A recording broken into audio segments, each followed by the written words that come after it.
Welcome, welcome everyone. I hope you guys are doing well today. Are you ready for some more Love in Deep Space? Oh my god, I am so excited for this one. I really enjoyed this banner. I am so excited. I love me idols, fictional men singing, anything like that. High on my list. I love it, love it. I did react to the trailer for this patch. I did not know that there are individual trailers with the songs that are longer with the dances, and we're gonna watch those first. Let's restart the game. Also, I need to roll for Silas's card. I did not roll for that one. I wanted to do it on stream and then do the event story, so I'm very excited for that. Silas might take a lot of my money, honestly. He probably will take a bunch of my money, to tell you the truth, but it's perfectly fine. So hold on. So yeah, we have the trailers for Silas, Caleb, Zane, Raphael, Xavier. I did not watch the full parts of their dances, so we're gonna do that first. I heard it's much better because there are some clips I've seen of them, which I have not seen. So always, as first, we're going to start off with our boy Silas. That is best boy. I'm a Silas girly. He probably takes all of my money. I got paid today, so bro is definitely taking everything I have. I do have a cat sleeping beside me on my desk, so my setup is a bit wonky, so hopefully everything is all right.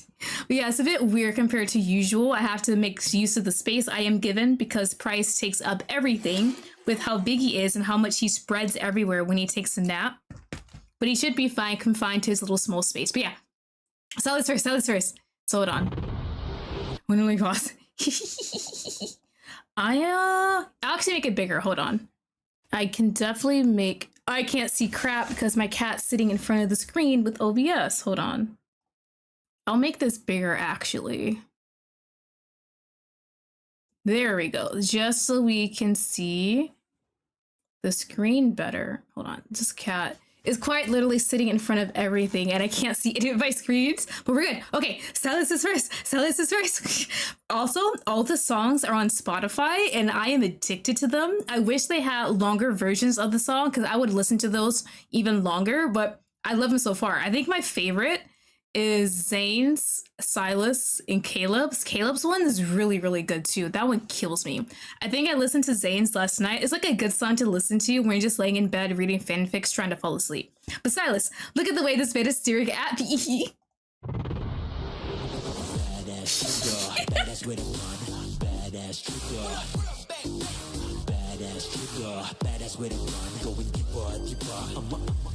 Ooh, I like the way this the camera's kind of snappy with each part of the move.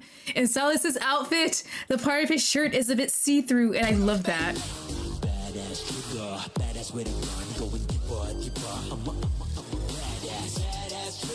That's what the guy. Also, and everyone else, I know people kind of make fun of it, of Silas's lyrics for his song because it's kind of basic, but I know all of us have that song stuck in our head. Badass Trigger every time. It just momentarily pops in my head. Oh, did I like this? Oh, okay. Because in the trailer, the music is a bit... The way the dance when the MC comes in is at this part technically, but it's different fully. Nimby, hello, welcome. I hope you're doing well. Thank you for stopping by. Ooh. Now wait, the walk forward, Silas?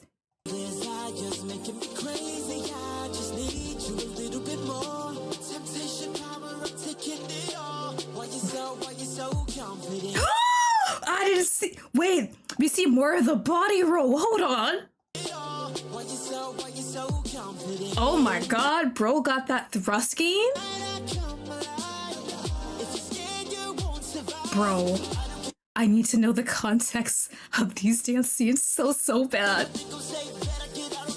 Ooh, that's where we come in. Ooh.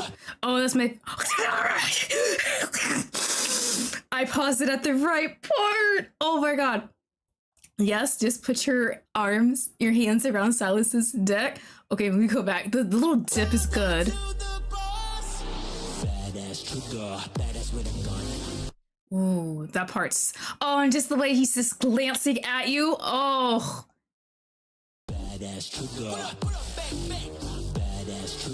No, wait, bro said, okay, keep it there.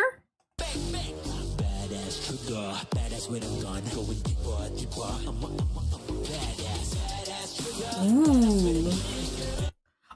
Wait a minute. Putting this man on his knees in front of me?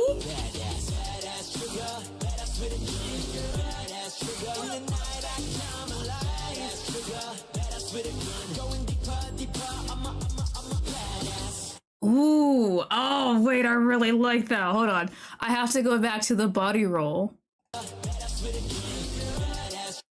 Cause the body roll was sexy as hell.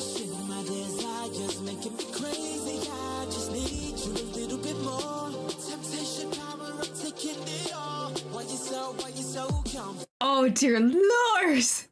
Okay, Silas, I need to go before other things. Next we have Caleb. I really like Caleb's song so much, and his dance definitely hits so good. Also, his outfit, applause at the right part, but his outfit is just something about Caleb's waist that's just so sexy. That's what I keep staring at when I watch the trailer over and over again. I just hone in on that and like, I just want to just look a little stripe up there. Oh, so this outfit's cute as hell too.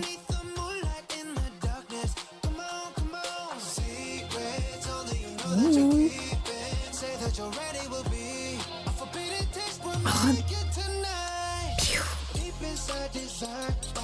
Ooh. Caleb really got that idol thing going for him, really. I think the most out of all of them.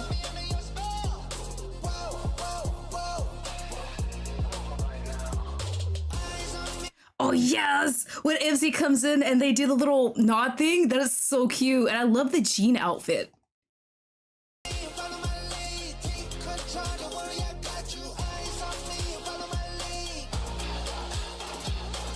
Ooh. Now, girl, I want to do the same.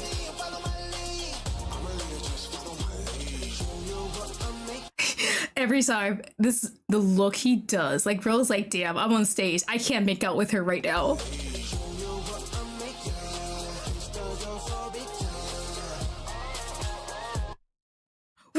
Oh, this shot kind of looks a little sus though.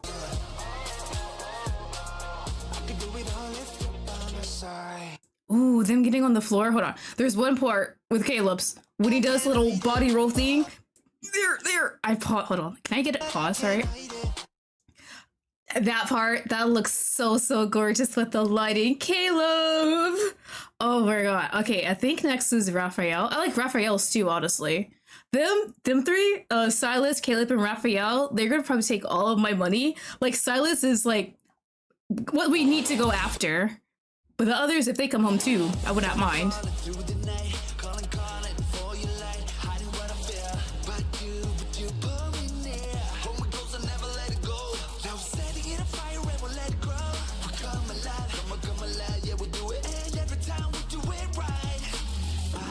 Ooh.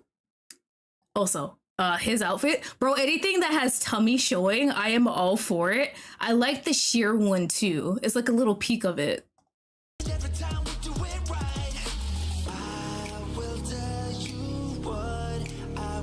Him just on the floor being dramatic.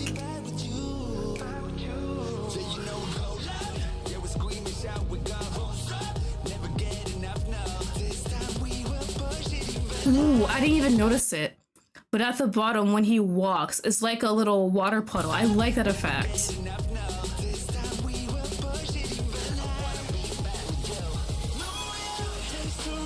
Ooh, the hip hop! The hip hop! Oh my god, in the trailer, when they do the hip hop, I played that at least 50 times. It's so good.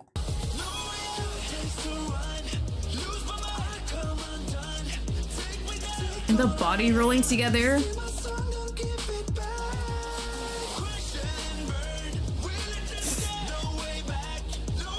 Ooh, not going behind him. Hold on, a little peek of shoulder.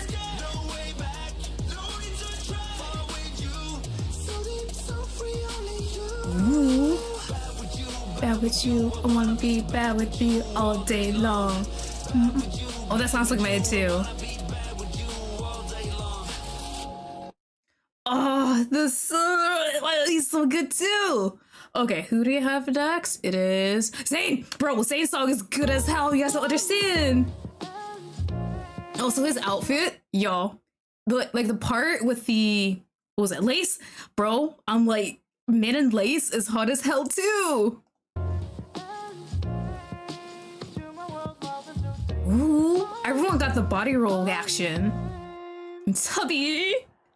I'm playing it nice, I'm on display. So gentle and calm, that's what they say. Oh, and just showing his back. Hold on, can I get it perfectly? His song is nice and snappy too, but kind of calm. Thank you for the back. I love me some back too. That's what they say, yeah. Inside, try to tame a storm. But every look from you makes it hard to control. That's when he takes off the glasses. Ooh, interesting. So the way his song is kind of almost a one-to-one how they had it in the trailer compared to the other guys.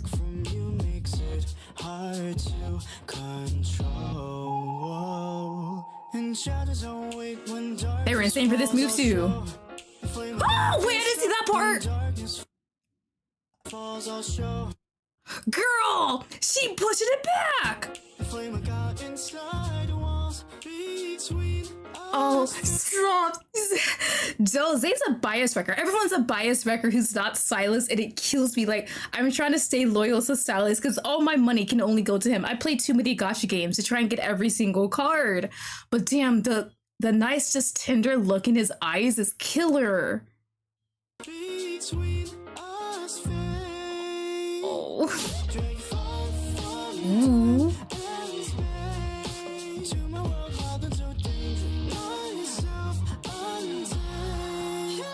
Oh, my back? Oh, these are some good ass shots though. Oh my god. I kind of like the dance with MC and this one a bit more.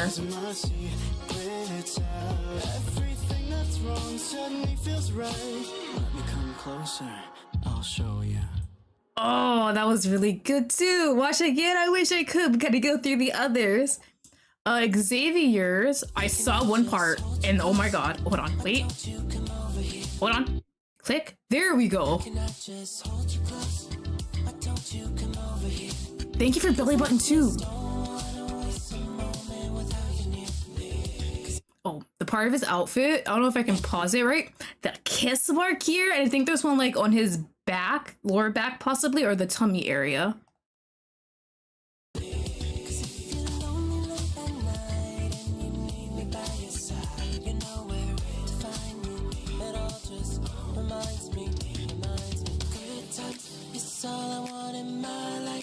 Ooh.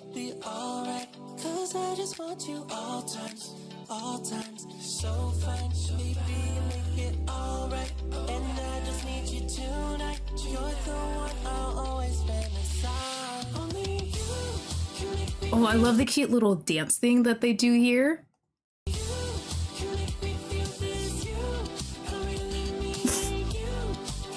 There's lots of body rolling in these dances, and I'm not complaining.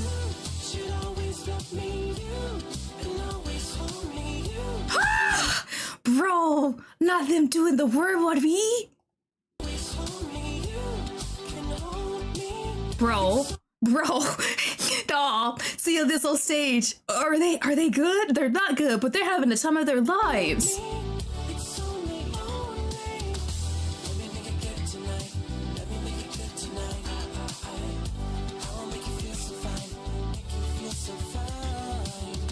Oh, all their dancers are so good. Like, I wish I could just get all the cards. I'm gonna aim for 2. Silas and either Raphael or Caleb, whoever wants to come home first. If all 3 come home, that'll be so wonderful, but holy crap. It's so good. When they have a rerun of this, I am going to go ham and make sure to get every other card, but I have time. Also, Silas's second myth should be soon. I think people were predicting it as the next banner after this and the Xavier rerun are done.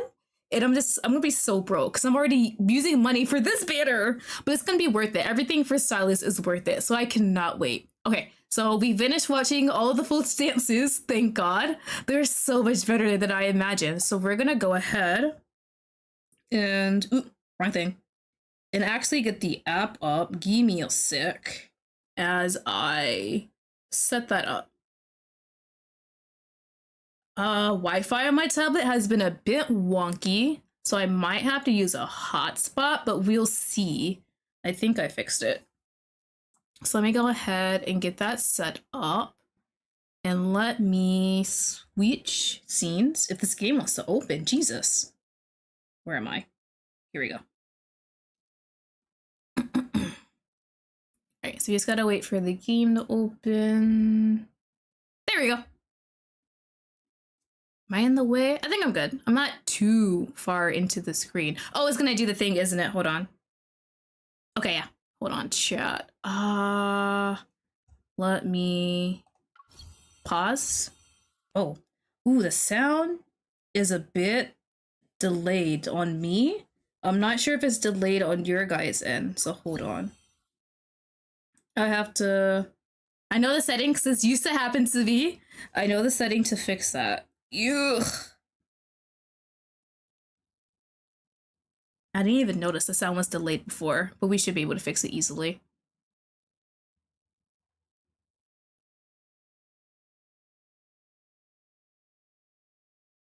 All right, you're gonna connect.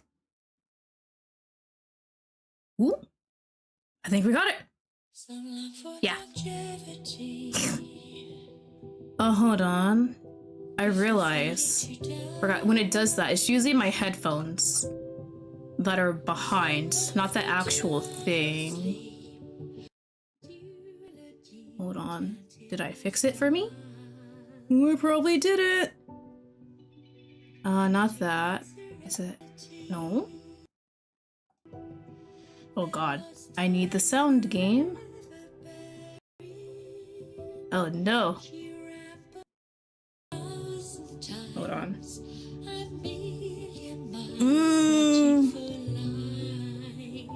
Hold on. So you guys can hear it, but it's a bit delayed on my end. Technical difficulties as always. We always have scuff. So let me test something. Yeah, it's definitely behind. It should be good on your guys' end. It's just my end. And it's gonna make things difficult. So hold on, let me do this actually. Unplug. And then replug it. That's usually the thing that works. And where am I? Let me see. Aha! Unplug and replugging it. That's all you need to do to make it work.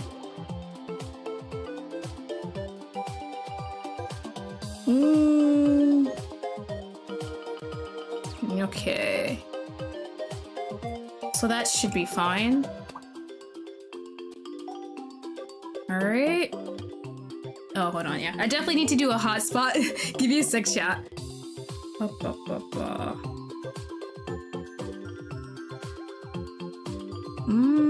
I know I had this problem before.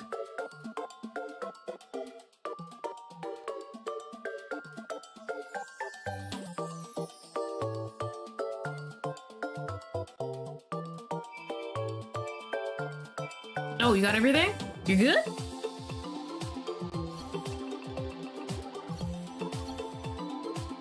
Hold on.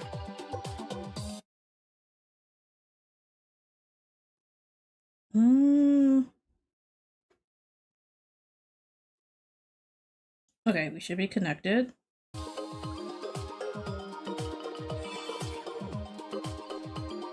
There we go. Much, much better. Okay.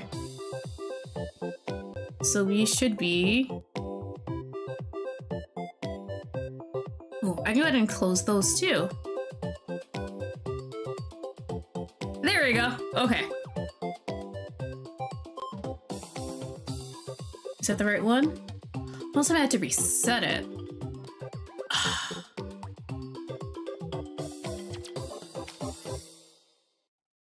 There we go. Okay. So we got that. I got my chat up. Okay, rolling. Oh, hold on. Check in. The way I'm behind on everything. Just don't look. Oh god, I have so much stamina. But okay, rolling. We're gonna roll. We're gonna roll for Silas's card, and we are going to pray. We're gonna pray like crazy that something good is gonna come home. So we have to do a minimum 75 pulls. Let me turn the sound down a bit. Hold on. There we go. Bang bang. See, it's stupid funny lyrics, but it's really catchy. Okay, so Silas. Hey, yeah. The way the song's still playing. Hypnotize me, baby. Whoa, whoa. Do they just play? They do just play when you're pulling. All right. Trying to tame a storm. Oh yeah, we're gonna consume that. Where are we at? 30 pools? Oh, I might have to hit pity. Ooh. Yeah, we made it to 30. Definitely have to spend money because I need to get Silas's outfit. My time, baby. Whoa, whoa, whoa. Alright, nothing there. Have enough? Okay. Shoot. You guys cannot see how much money I am spending. Just look away at the money I am currently spending. We'll get... Just want to get all of them? I wish we'll let me get all of them, but that's fine.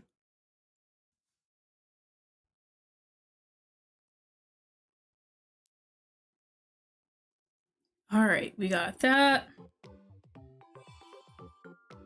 We definitely need to hit the... What's the number? The 75 pulls automatically anyway, so I might as just well spend the rest to get those. And pray Silas gets home early, so I can at least get a second card. Honestly, have not looked at how much I spent because the India Tome game, Heart Cage, was released. And my god, that took a lot of my money. So let me see where I'm at. 40? We need at least 35 more. Okay, I know where to go. I'm gonna go ahead and just buy the rest of these.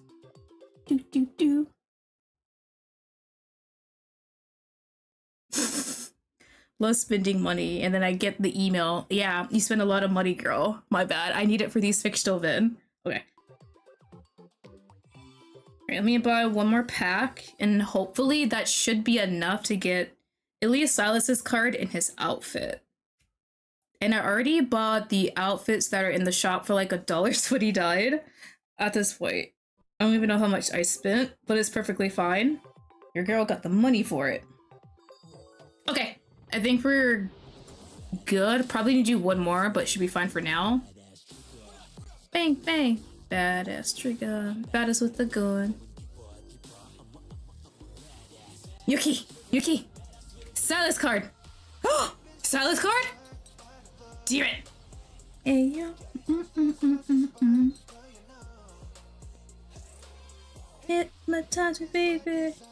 Ooh, and we get some pulls too. That's good. Damn it, Silas. Silas leaves he's nice to me and comes home early. Of course, the banner. I desperately want him. He says no. Ooh, we're almost there. Where am I? He's gonna come home now, so that's even better. Took you a while, buddy.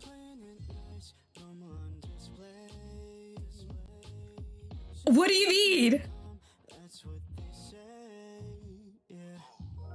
Well, I got Raphael's. That's perfectly fine. I'm guaranteed Silas is soon, right? Hold on. Bro. Bro. I wanted your card anyway, so it's perfectly fine.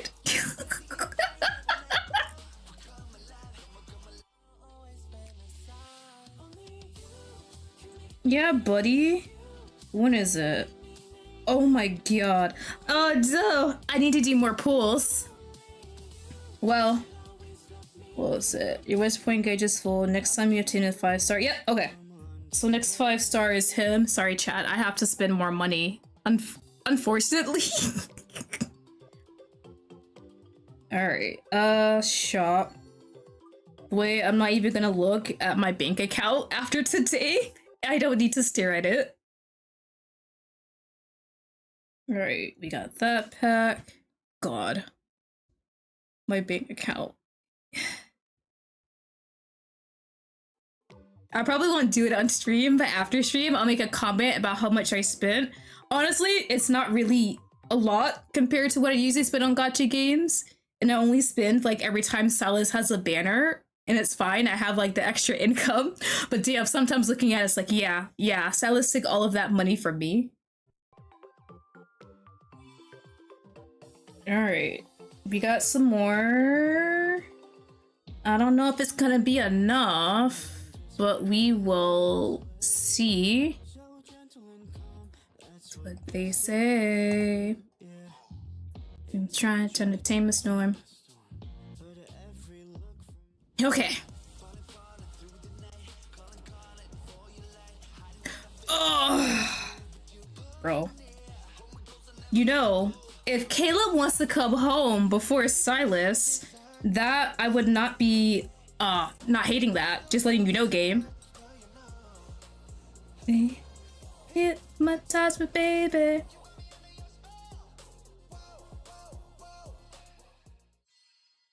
Yeah, I know he's a dear god, Silas. Oh my god. Silas is actually running me dry this banner.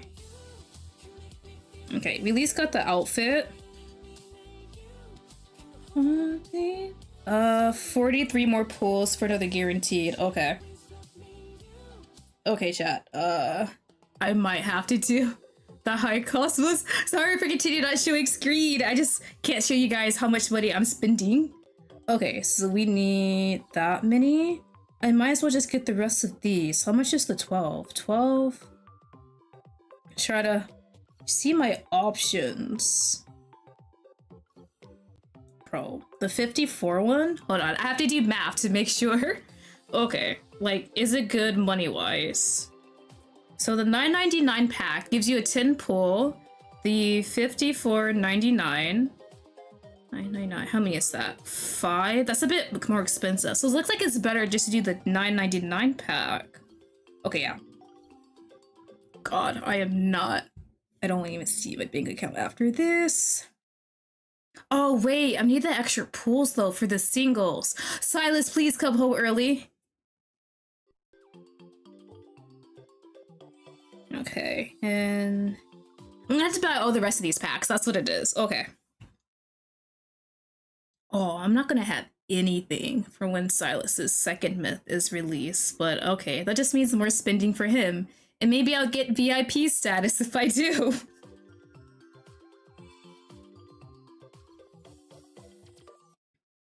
I've been seeing a lot of people get VIP status more recently, and I'm really interested in it.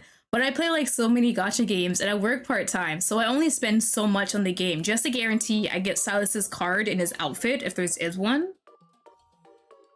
Honestly, if I had like the extra income, I 100% will be just getting every single card I like. I would definitely double main like Silas and Raphael and occasionally Caleb. But I can only focus with one guy. Okay, we got all the packs. Okay, let me see. We're at 40. I might have to do another one. Hold on. Oh, the advantage too. Wrong one.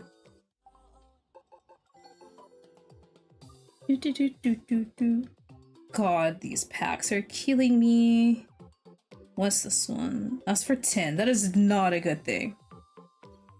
I'm just looking at what other packs they have. I haven't really looked at these. I might have to do that. Ooh, I might. I want it. Okay, we'll do it. And we'll just won't look at my bank account tomorrow once all these charges fully go through.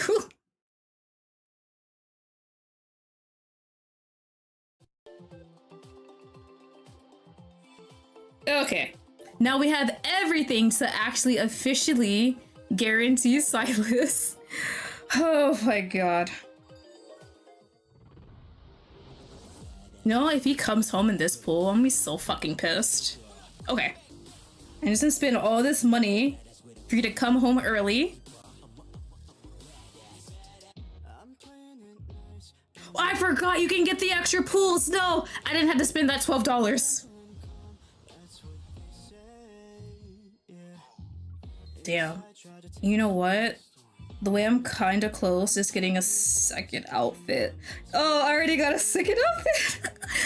Ooh, do you want to get it for Raphael or Caleb though?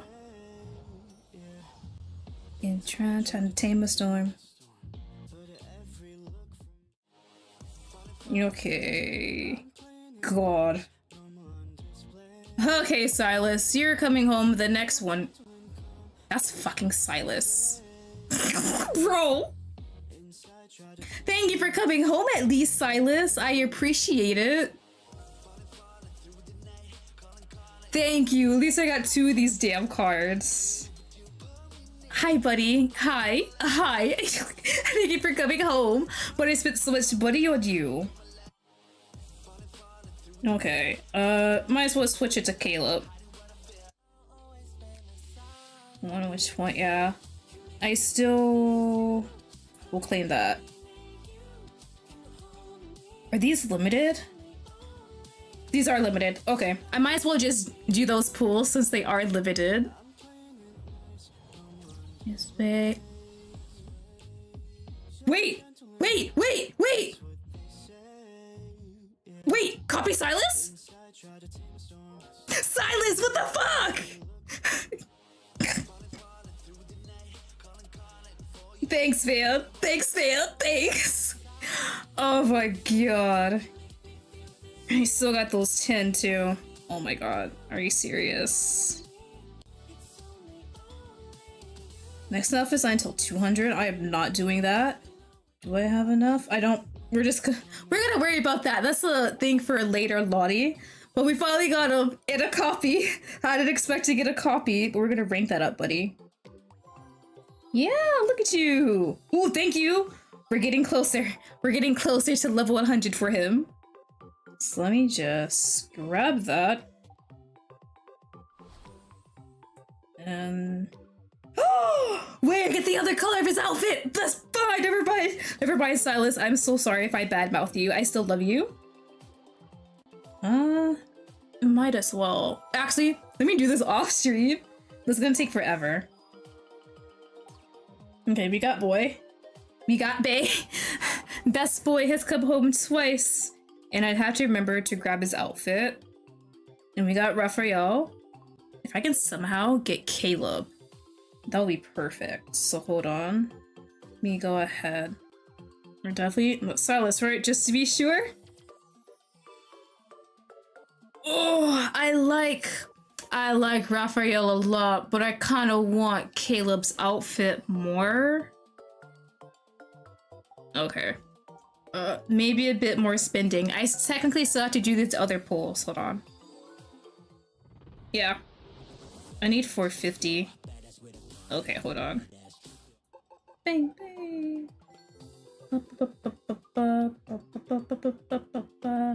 Would that work? It's a 10 to 10 conversion, right? I still need more. Okay. I feel bad you guys aren't seeing much action, but I can't show you my details. Okay. This will be the last I'm spending, and I definitely do not want to see my account tomorrow, but it's fine. It's fine. I specifically saved up to make sure this paycheck mostly goes to this banner, so it's perfectly fine. Okay. Well, I didn't need that many, buddy.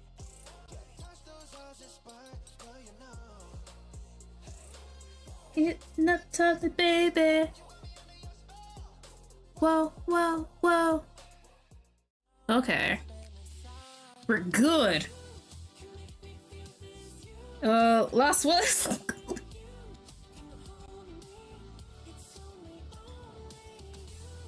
Oh, so hopeful. I was so hopeful, but okay. Set. No! Stop! Stop giving me pools! And they expire! That's how they get you. Damn, I might actually... We're just gonna pretend I didn't see that. Damn, I'm actually go for his other card, but okay. I'm getting too cut off. Let me go ahead and grab everything. Okay. Officially, finally, we're actually starting the event story. Oh my god. I can't wait to see how this one plays out. Honestly, not sure. But we're gonna start off with the prologue again. Starting with Best Boy Silas. Our first successful challenger of the day has emerged. Let's congratulate this fine gentleman. That's Silas. Confetti falls as Silas gets ready to step off the stage. I quickly record him accepting the prize. Ooh, what you win, buddy? He's wearing his birthday outfit! Through the lens, Silas moves closer until all I can see is a small part of his shirt. He takes the phone from my hands, watching him scroll through the album with a pleased smile. I can't help but brag a little. They're pretty good, right? That clip might as well be your promotional video for Unkindness. Given your rate of filming, we could run a different promotional video every day and still have enough for next year. Let me turn up the sound a bit so it kind of matches my voice a bit better. That should be good. That definitely should be better now. Everything is too easy for you. That's why I keep getting footage. I sigh, pretending to be annoyed. Can't they add a Silas optimized difficult setting to slow you down? Yeah. They could, kitten, but aside from us, who could possibly beat that mode?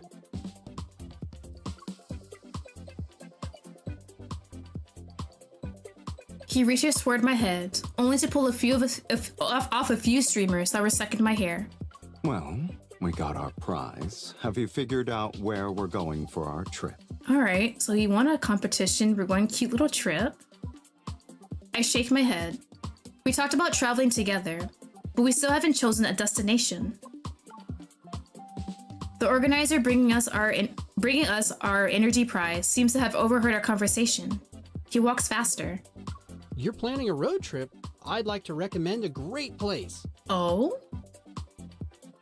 Have you two watched City of the Never-Ending Sun? It's very romantic, and the stunning scenery... Get to the point. Damn, Silas, let the band go. You two are heading off soon, right? We have a night route related to that movie. It hasn't been revealed to the public yet. Oh, exclusive look. If you're interested, then you can take our suggested route. I promise it won't be disappointing. He rattles off the whole sales pitch, drops off the prize box, and quickly makes his escape. Damn, Silas, gonna let the man talk a bit. I didn't mind. Am I really that scary? To others, yes, you are, but to me, you're fine. He just saw you in action. Of course he's nervous about upsetting us. I tease him, and he responds by flicking my forehead. But the route he recommended was clear. The site sounded interesting, and the timing made sense. Really? You think that highly of it? Do you want to go then? We haven't picked a destination yet. We might as well try it. It might be more fun than we expected. Silas slightly tilts his head and doesn't say anything as we walk back to the car.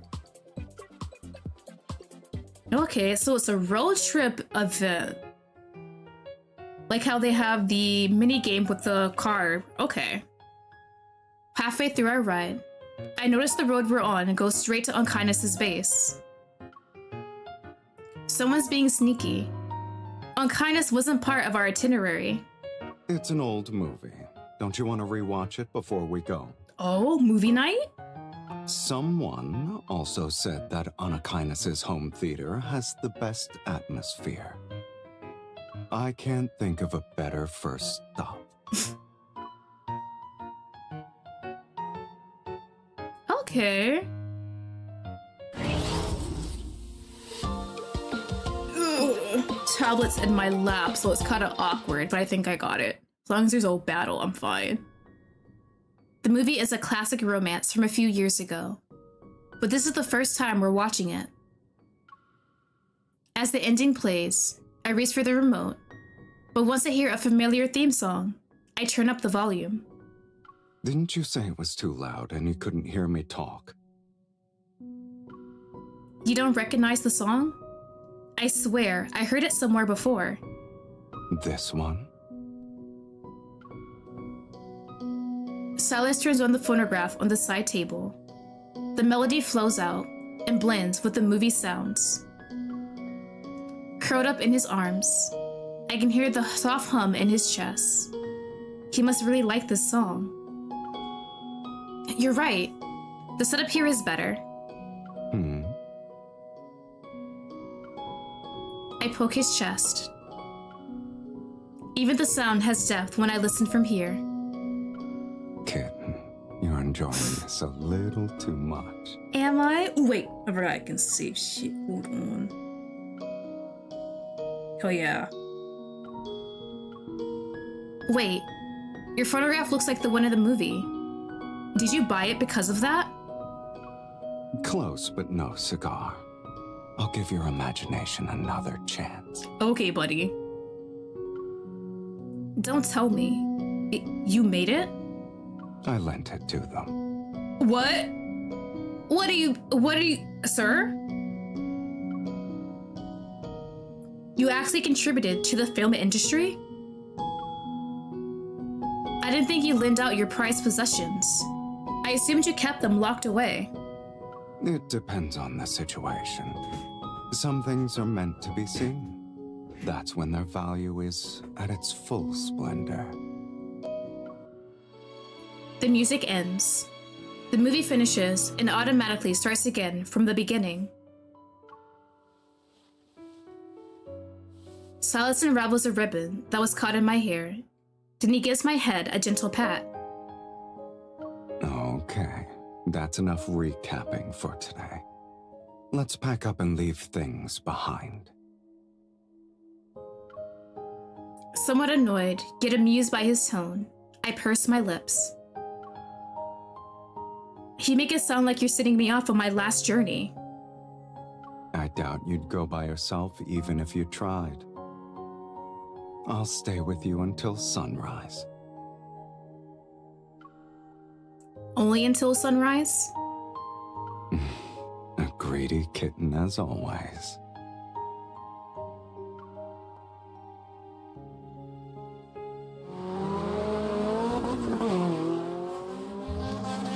Once we chose our destination, we pack the car and embark on our trip.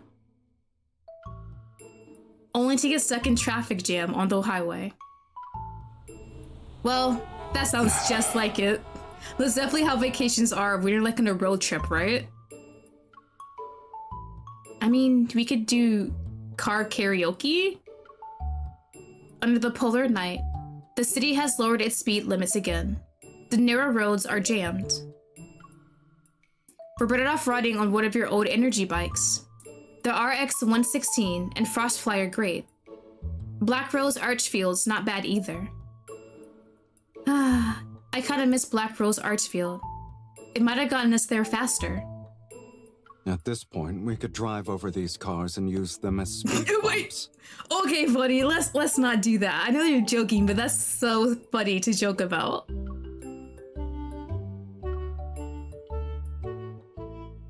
Bro, if no one was in these cars, I feel like Silas would definitely do that. I turn to look at him. There's a smile playing at his lips, and I understand what he's implying. Please don't let Black Rose Archfiend make its debut like that. But a dramatic entrance would match its name. Well, there's an archfiend who's stuck here with me. It doesn't seem easy for him to keep his reputation. If you really want everything to move faster, I have other methods. Remembering what his other methods usually look like, I quickly place my hand over his as it sits on the wheel. Let's not turn this vacation into a chase scene. This trip is just an excuse to spend time with you. Sightseeing or sitting in traffic is all the same. I look at the endless trail of cars outside the window. A thought crosses my mind, and I turn to him as he focuses intently on driving. Hey, Silas. I just realized something. Did you actually go to driving school? Does Silas even have a license now that I think about it? Bro, do you have a driver's license? It's just a yes or no question. Do people need to be taught how to drive? Yes? Lincoln's driving test is too complicated. I'll give them that. They should fix it. Bro, if Silas ever takes the test, if he even did, would he fail it? Not the ending on that. Bro, Silas has no license. Oh no. I mean, as long as we don't get pulled over by the cops, we should be fine if he doesn't have a license. Okay. We should be fine. Bro is already a leader of an organization, so we're fine. Once we arrive at the hotel, we don't rush off to see any film locations. We enjoy the scenery for a few days. According to Silas, that's what he calls an immersive experience. In the movie, the main characters wandered around aimlessly for days before discovering a new place. Did you forget? But when we finally open the guidebook and decide to head to Lover's Bridge, we realize the direction it gave were wrong. I have a bad feeling about this. Let me guess. You think the guidebook is useless? It might be. Maybe it's just the address. But we'll be driving around in the mud if we go any further. Before I can continue, a car speeds up behind us. It flings mud over our vehicle as it races past. Well, thanks, buddy. Hopefully that wasn't your intention. Before it overtakes us, it suddenly sputters to a stop nearby. It seems like it broke down. Should we check in on them? I don't like that look Silas kind of had earlier. Let's be nice. Let's be... Okay, they're good. The driver apologizes, saying they ran out of energy while trying to reach the supply station. No, they don't know what to do. We leave them some energy and call for a towing service. Then we turn our attention to our mud-covered car. Actually, doesn't it kind of look cool like this? It has its own aura and stuff. Your words don't exactly inspire confidence. Bro, I mean, you might as well live with it. It's a muddy car, it's perfectly fine, as long as it's not damaged or scratched. But if we drive around like that, people won't get too close. It's good for personal space. Silas gives the car a mildly disgusted glance, but he rocks around to open the passenger door for me. Our first stop is the car wash. We're on vacation, so we might as well look the part. All right. Don't like a dirty car, does he? Road trips seem to be popular lately. It takes us a while to find a car wash that isn't packed. We pull into an open spot and get out to see how the self-service machine works. Looks like we need to pre-rent. I can't believe the first thing we're doing on this trip is washing a car. I'm not sure who's more pitiful here, us or the car. I hesitate between the spray gun and the bottle, before handing the bottle to Silas, but he rolls up my sleeves first. I never thought I'd be doing this with you. It might be fun though.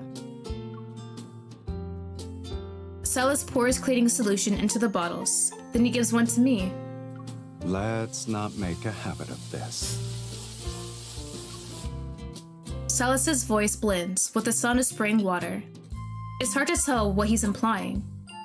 Showing up like this makes us look like terrible drivers. It's not good for your title as the driving goddess. That's my title? Since when?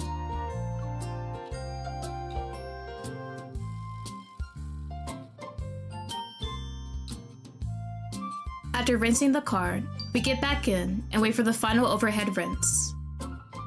While we're waiting, I hand Celis a small water-filled spray bottle. A new weapon, eco-friendly too. It's a special tool for stubborn stains. Let's clean the inside. The window here is dirty.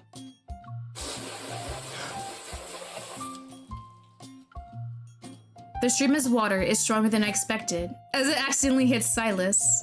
I can barely hold back my laughter. It's fine, a sopping wet Silas, that's something I definitely need. He wipes the water off and flicks a few droplets back at me. Are we washing the car? Or me? I mean, if you want, I can definitely wash you instead. I didn't think it'd be that powerful. Besides, oh, okay. A stream of water launches itself at me before I can react. Thanks, buddy. I misfired. Oops. Nah, there's no way you misfired. I gotta save that though. Just the oops. No, what do you mean at max?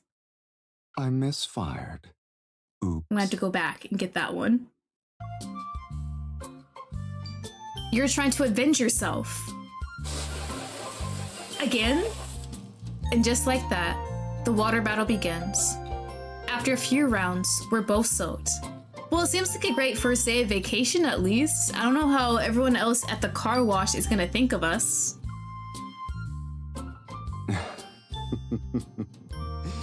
The car isn't the only thing that needs to be dried now, I guess. I'm starting to think you planned this water fight. Not bad. You're starting to catch on.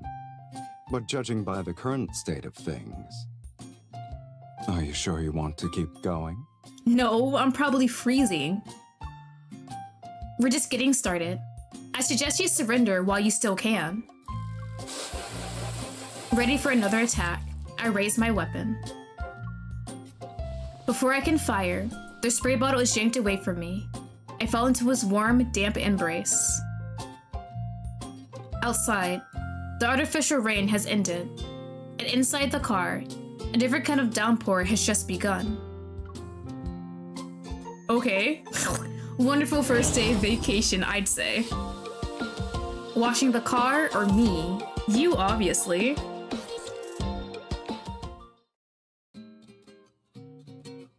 To avoid getting lost again, we asked the hotel staff for directions.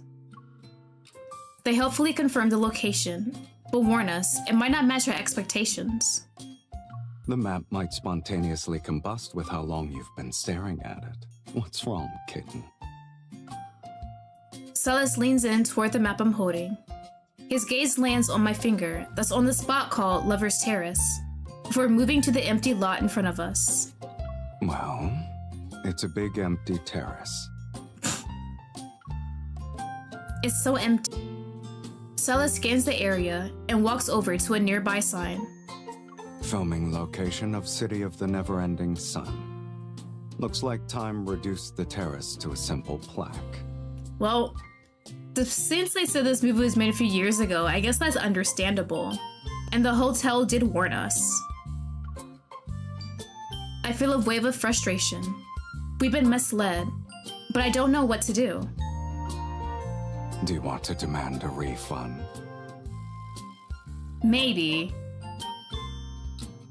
It sounds kind of threatening when you say it. Never mind. This vacation is too rare. We shouldn't waste any time. Celis raises an eyebrow before gently pushing me. I sit next to the plaque as he raises my clenched fist. It makes me flash a peace sign. We might as well take a picture with the plaque. It'll prove we were here. All right. Since we unexpectedly wasted time, let's try to stay in a good mood. He takes out his phone, adjusts the angle a few times, and then lowers it once he has the picture. Your smile is too forced. I guess even the person who taught me how to smile forgets how to do it sometimes. Okay, buddy. Look at me. All right. Standing a few steps away, Silas flashes a textbook example of a smile. It's still stiff, though. His awkward grin makes me laugh. As soon as my lips curl up, he takes a picture. That was so sudden. I want a do-over. Do you feel better now? I wasn't that mad to begin with. Don't overthink it. Once I'm ready, Silas takes a few more pictures, in between the sounds of a shutter button, I hear him copying my tone.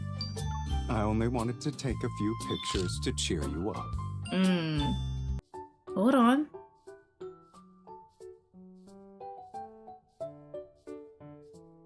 Oh, we good? Okay, we're good. YouTube pause for a second, but yes. Emily, hello, welcome. I hope you're doing well. Yeah, OBS disconnected for a second, but I think we're good. Hype for Over Requiem Z and British Shada. Yes, I am so hyped for Over Requiem Z. That's the one I really wanted so much. Renee's voice actor is in it as Akabe Yohei, and I cannot wait to play it. I've seen a few of the CGs from the promotional videos that the Japanese account did, and I am ready for the yandere goodness these men have. Like, oh my god. That's like on my hype list right now. Like, after we finish streaming Virtue Evermore, the first game, I'm definitely gonna stream Over Requiems. And I am doing wonderful. Silas's card came home twice, along with Raphael's. So I'm very happy. I kind of want Caleb's card so bad, so I'm not sure if I want to spend more money. Silas already took a bit of money from me. I did not check my bank account, so I'll check it tomorrow and see if whether I want to cry at how broke I am, or how I'm crying if I want to get Caleb's card. And we have just started the event stories. We're just starting on Silas's. I think I'm on chapter 3 for him. So we still have all the other guys after. We realized the Lover's Bridge we missed before is actually on today's route, so we visited again. The scenery is beautiful, and there are plenty of people around. However, the bridge itself is strangely empty. Why isn't anyone on it? Over here. Take a look. Bro, is it dangerous? I move to his side and finally understand the illusion in front of us. It's a broken bridge. From this angle, the sections happen to perfectly align. Bro, this trip is so horrible. What do you mean? Were we scammed by that guy? There's no shot. No wonder the route hasn't been shown to the public yet. Okay. Chat, I might have been scammed and I don't know how to feel about that. I look up at Silas. I wonder if he's too tall to see it. My day is good, that's wonderful, I'm glad it is. Silas, close your left eye for a second. Out of sight, out of mind. Bro, just do it. And he closes both eyes. He teases me, but he still closes his left eye. Seeing his face, I'm stunned for a moment before guiding his line of sight to the bridge. I'm not trying to make you flirt. Take another look. Can you see if the broken part is hidden? It is. But now I can't see the person next to me as clearly. Bro, stop flirting. I'm trying to look. Jesus.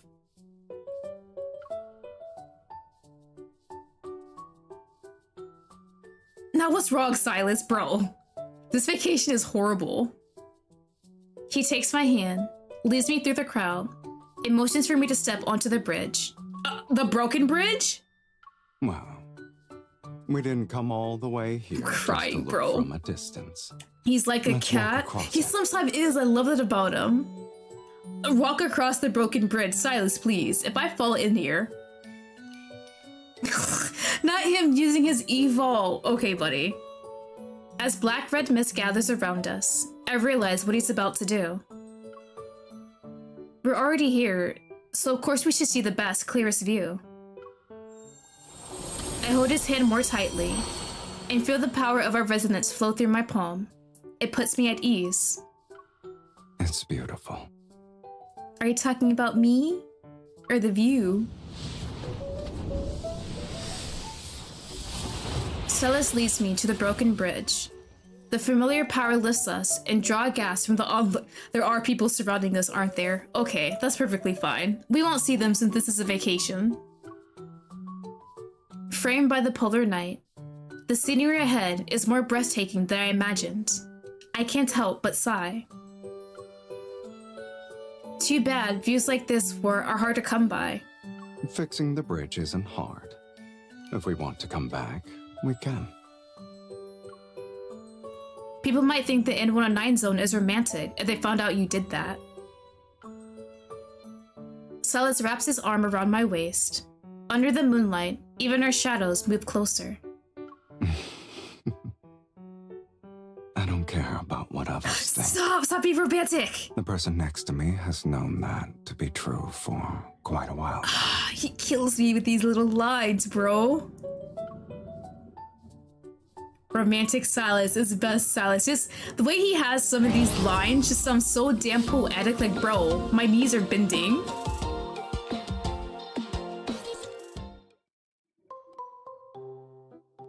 While we're walking around, we come across a restaurant that was featured in the movie. It seems like the perfect spot for dinner until... Sorry, none of our tables are available right shit. now. You'll have to wait an hour or so.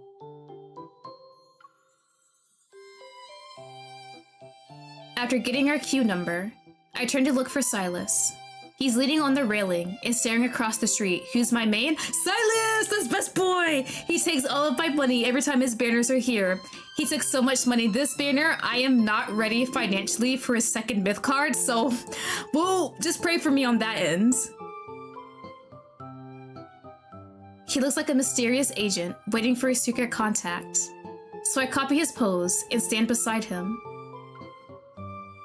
Has our agent, little S, found anything? Silas picks up the banter without missing a beat. Our target has entered the convenience store across the street. We could send backup to keep an eye on them. Thank you for playing along with me, sir. I love that about you. However, when you're on duty, what are you supposed to call me? Didn't your leader teach you that? Bro, you're into this roleplay. Hold on. He stares at me, but I stay calm and call him little S 3 more times. If the target really went into a convenience store, what would your team do? Are you trying to get some info out of me? Just a little. Sending you all the hopes and prayers. Thank you. I will need every single one. When other people ask questions, it's for intel. I just want to understand you better. The light turns green. Celis takes my hand and walks across the street with me. Listening isn't enough if you really want to know me better. Little S? Yeah, in his birthday banner, we gave him like a cute little brooch and it had a small picture of Silas and we called it Little S. So it's like a little nickname we use for him from time to time. No, it was actually in the game. I think it was in this birthday story. After grabbing a few snacks, I trail behind Silas and watch his every move. Silas had the red hair. Yes, red eyes, white hair. It's such a great combo for characters. Red wine, ice cream, yogurt, seaweed, smoked salmon. Ooh, that sounds good. Mix them together. All of it? Red wine? He pays for everything. Then he opens each item and starts combining the red wine ice cream with all of that too? If you want to keep an eye on someone without drawing any attention, then you need to look like you're busy. Okay. He sliced the bowl of red wine ice cream and yogurt, now mixed with seaweed flakes and salmon, over to me. Strangely, It actually looks decent. That is a combo I have never heard of before. Huh, okay. I'm assuming it's some people at least think it's delicious, but that's weird. I can see the red wine ice cream and the yogurt mixed together, but with the salmon and seaweed flakes? With salmon, I usually eat like rice or vegetables with it. Is salmon and yogurt a combo people do a lot? Do you want a taste? I might as well. I grab a spoonful. The flavor isn't weird. In fact, it reminds me of the appetizer we shared before. It's delicious. But the floor-to-ceiling windows. Silas and I share the yogurt bowl under soft moonlight. It feels like the perfect ending to a mission. So, when you're actually doing reconnaissance in a convenience store, you ate this. No. Then what did you eat? I usually assign that to someone else. Do I look like the kind of I'm guy so who'd sorry, do it Stellies. Of myself? course. Of course you send someone else to do reconnaissance for you. Then, this yogurt bowl. I never made it before. Bro, did he just grab random things and say, yeah, might as well try it? Please tell me you at least thought they would look delicious and taste delicious together?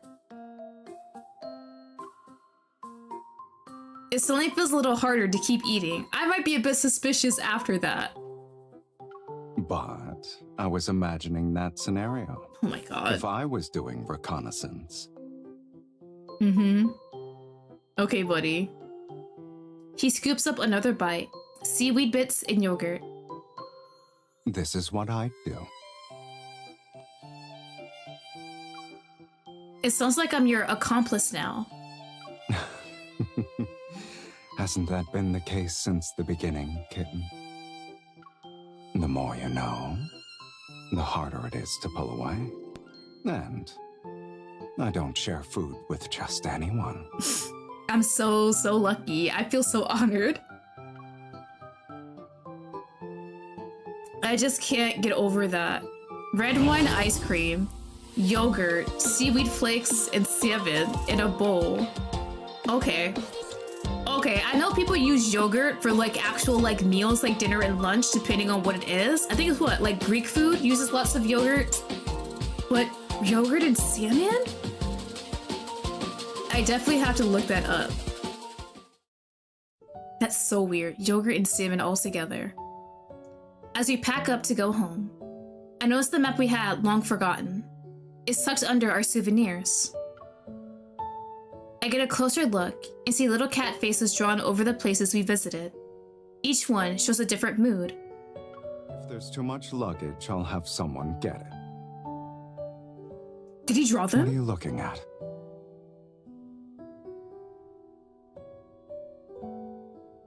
Did you draw those, Silas? At some point, Silas had walked over. He casually takes the map from my hands with 2 fingers. Oh, someone has a secret. Silas drew the little kitty faces. If that were the case, then I wouldn't leave it lying around. Are you sure? Did you want me to find it? But it's not finished yet. I'm taking it back. What are you planning to finish? Every time he gets close, I can't handle it. Silas gently smooths the crease between my brow. If we return someday, I want to make those kittens happier. Stop! Stop it! It looks like we're almost done packing. Let's go home. That's a quick-ass vacation. Can we spend a few more days? I don't want to go yet. 2 weeks under the polar night passed by in the blink of an eye. Our journey had its ups and downs, but now I don't want it to end. Spending so much time in the dark, only to return to daylight. Will it feel weird? You can always stay with me if it does. Right. I almost forgot. The N109 zone is always dark. You don't really need to readjust. Of course I need to readjust.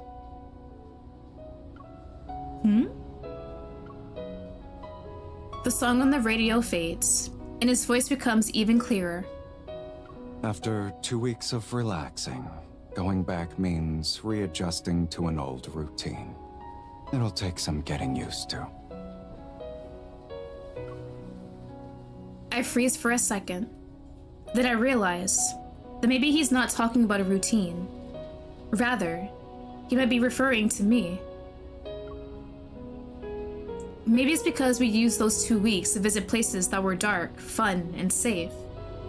That's why neither of us wants to leave. The car slows down. The wind outside no longer roars past the windows. Then you can visit on a kindness. I always You do. don't have to search far. A place that's dark, fun, and safe. You. As for a place that's sunny, fun, and safe, you know where it is, right? Yeah. I've known about it for a long time. The radio host's voice replaces the music. The polar night is drawing to a close. Welcome back to a sunny Lincoln, everyone. So, what's the first thing you'll do now that we can see daytime again? Oh, Sunbathe? Go for a run? Meet up with a friend? I get it. Okay. If you have someone important next to you, maybe now's the perfect time to give them a hug and greet the first sunrise together.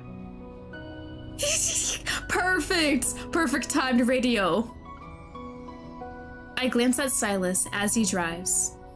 I wonder if I should wait until we reach our stop or hug him right now. Are you thinking about when to deliver that hug? Just a little bit. What? No. I just thought the line was a little cheesy.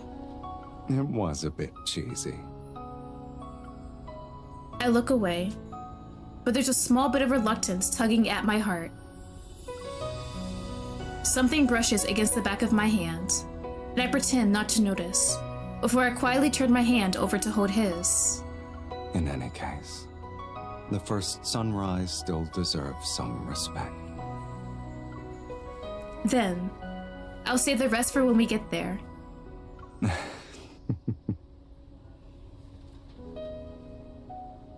Oh, the look he gives me is so gorgeous. Hold on. Yes. Both sides of the highway are still shrouded in darkness. Ahead, a faint light begins to show. It's something we haven't seen in a long time. If the day always came with one extra hug, then it might actually be more appealing than the dark. Silas, stop it! Why is he so cute and romantic? Oh, these event stories always happen so quick. I feel like, do they feel shorter than usual? Because now that they have Caleb added to the character mix of it, they probably can't make these too long now, right? Damn, I want more. Okay, so let me play my stuff. Thank you for that. Okay, we are switching to Raphael.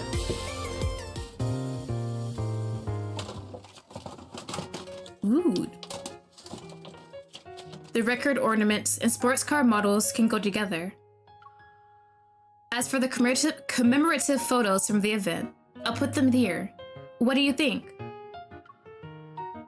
After the event ended, Raphael and I collected a large box of souvenirs from the organizers. Once we placed our event photo in the center of the display, I sat on the step stool and looked to Raphael for his opinion. Organized chaos with an unconventional approach. The colors are a little jarring, but the photo that shows our rapport has been placed in the most prominent spot. The Thank meaning you is clear, for and the having your focus is titties obvious. out. Ahem. You're the one who said you would give me the authority to arrange the display case. Even if its style clashes with the room, it's too late to change it. Yeah, It's a little too late now. Mm-hmm.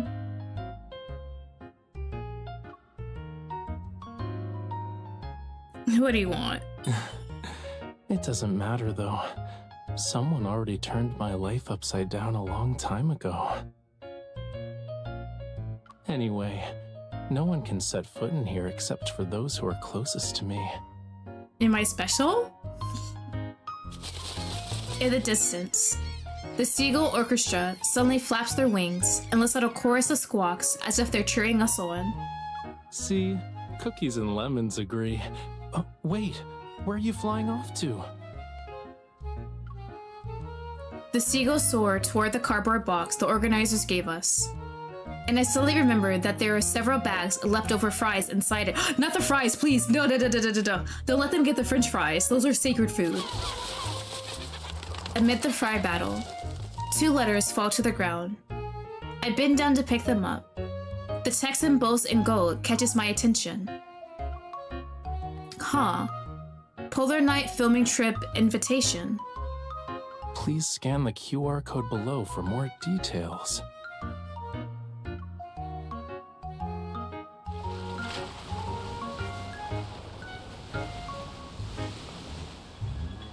Accompanied by the sound of the waves, an introduction of a coastal route slowly unfolds before us.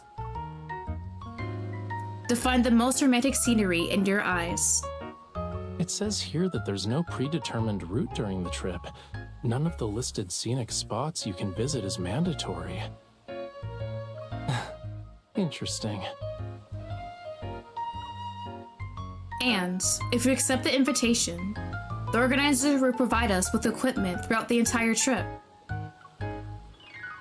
We get to travel and improve our filming skills. Is this too good to be true? We can get a unique travel showcase after uploading our videos, too.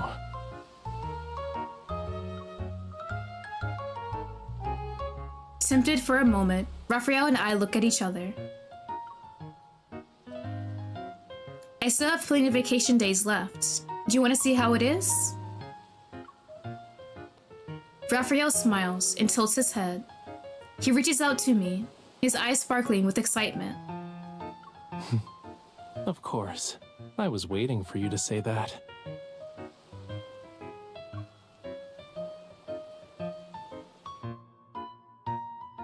Okay, I like how they have different vacation spots for each guy. Nice, okay. Where am I? I gotta make sure to buy all these songs, they're so good.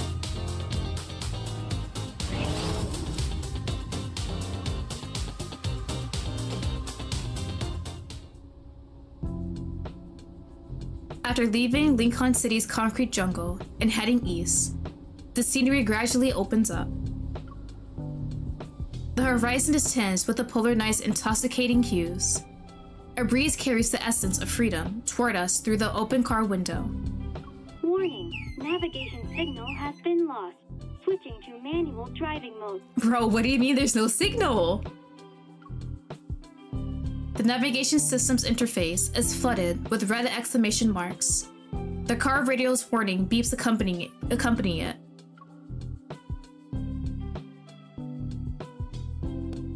Seriously? We just left. The navigation system went on strike. I underestimated the electromagnetic interference from the polar night. Raphael pulls over. After thinking for a bit, he suggests something. I think it's time to implement Plan B. And that is? Plan B. Raphael nods. With one hand on the steering wheel, he smiles as he invites me. Excuse me, miss. Would you be interested in joining me for a treasure hunting adventure? Our treasure will be a paper map for this trip. Oh no, we're going with the map again? Here's the map you requested.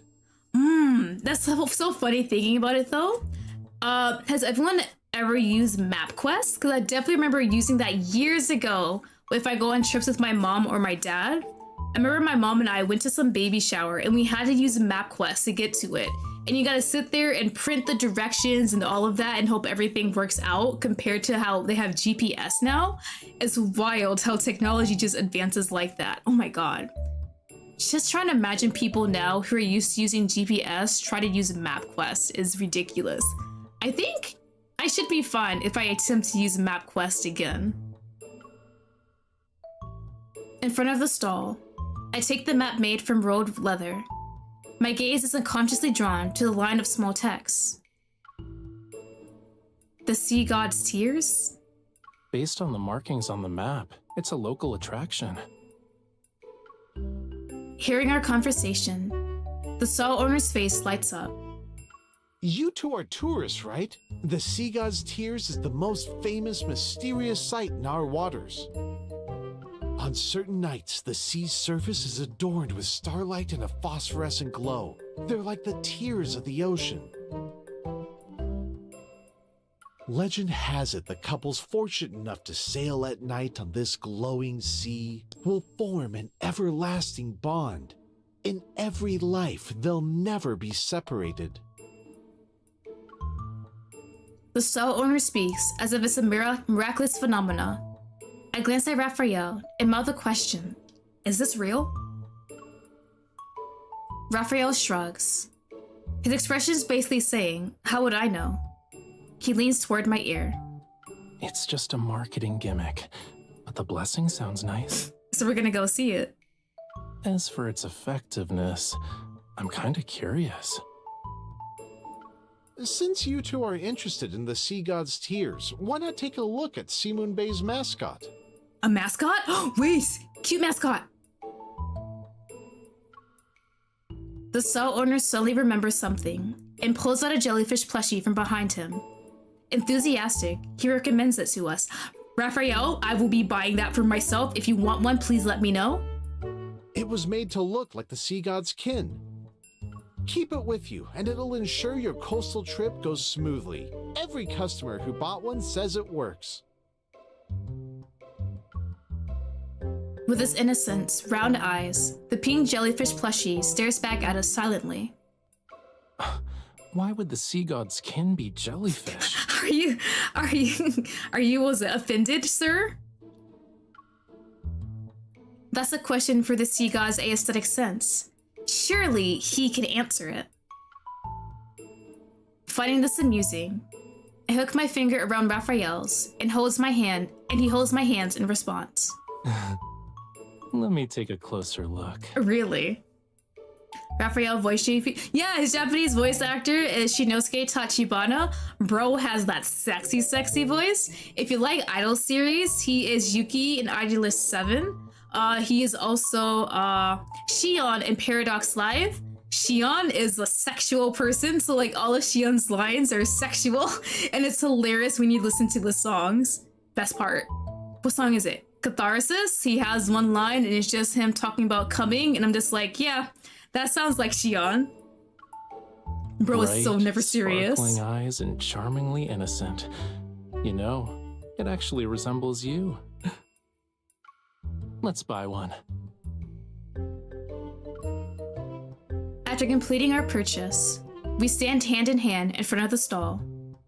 But instead of receiving a new plushie, we're handed a QR code. Do not tell me I have to do a scavenger hunt for this damn plushie. You two have completed your pre-order. Please submit your delivery address. It's a pre-order! Are you serious? Bro, I wish you would have told me it was a pre-order at first. Now I really want it. Bro, can I cancel my pre-order? Faced with the stall owner's radiant smile, Raphael and I are momentarily speechless. I can't believe pre-orders chased me all the way here. I'm even on a polar night trip. Hearing my lament, Raphael pulls me into his arms and laughs. Maybe the unexpected is part of what makes a polar night trip special.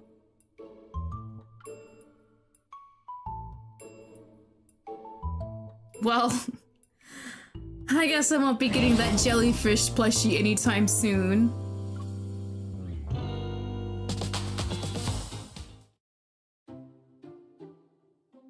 A few days later, we visit a beautiful stretch of coastline. Watching Raphael park the sightseeing bicycle with practiced ease, I can't help but feel amazed. When did your cycling skills improve? Did you practice in secret? Wasn't there an event or a story about Raphael on a bike and bro just crashed his ass? Or was I with him too? This is a think I rare remember polo that. night trip. You should always be prepared. And yes, I did fall a few times when I was practicing. The bruises on my elbows still haven't faded. Good on you for practicing. I used to be able to ride a bike, but I have never needed to in years. While I see through Raphael's act, I play along and pretend to be concerned. But when I take his hand, I'm pulled into a warm embrace. Oh, won't you look at that? My boo-boos are gone. I guess your Damn hugs have child. healing magic, cutie. Even if there is really magic, it probably only work on you. Raphael takes my hand and looks at the sky and the sea. That sounded like thunder. The sea isn't very calm either. Bro, can we not have a rainstorm next to the ocean? We should go back. Well, before I can continue, thunder rumbles, and torrential rain strikes at the same time. Raphael and I glance at each other and get on the bike. We head to the nearest tunnel for shelter.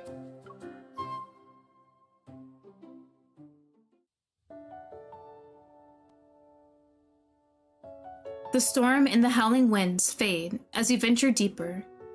Finally, we find a moment to catch our breath. Raphael rummages through his backpack for something. Before I know it, I'm bundled up in a windbreaker and a towel.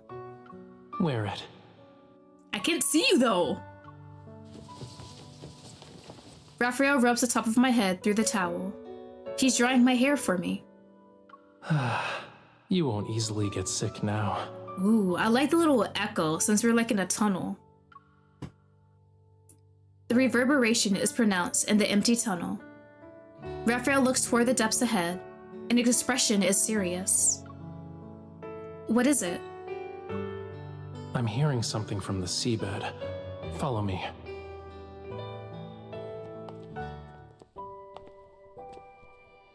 Ooh. After walking for a while, the ceiling suddenly becomes transparent, and vast streams of light cascade down from above. Schools of fish swim by. Their servo scales cast streaks of light in the deep sea, but they remain in the same spot as they keep swimming in circles.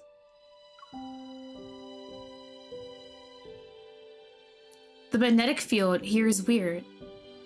Is that why they keep swimming in circles? Yup.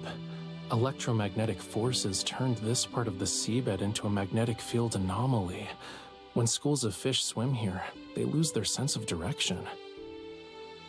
They should be migrating around this time to prepare for the next generation. Being trapped here will probably affect the ecological balance of their species. Well, damn. Hearing this, I think of a method that could help the schools of fish with their migration.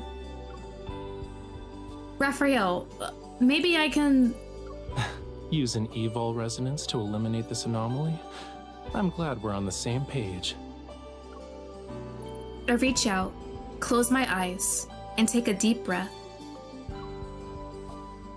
Warmth suddenly covers the back of my hand. I turn to see Raphael tenderly gazing at me as he tightens his grip on my hand. Don't be nervous. They're saying they can sense the relief that'll arrive. Carrying this trust, I focus my mind and try to activate my evol. The magnetic field in the seawater is stirred by this force. It swirls, surges, and scatters in all directions. Everything is dispelled. Did we succeed? Raphael winks at me, and the reflected light shimmers in the depths of his gaze. Yeah, We did. After a brief disturbance in the seawater, the school of fish swims away with graceful movements. Their long procession creates a spectacular sight. A small fish in the back turns and swims in front of us for a moment before diving into the deep sea. Is it trying to thank us?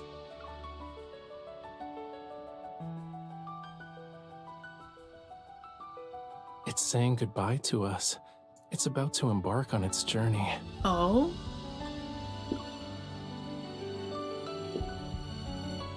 He presses his warm palm against mine. It intertwines our fingers as he sways with me. We should continue our journey too. Oh, how I wish he said the word mistress.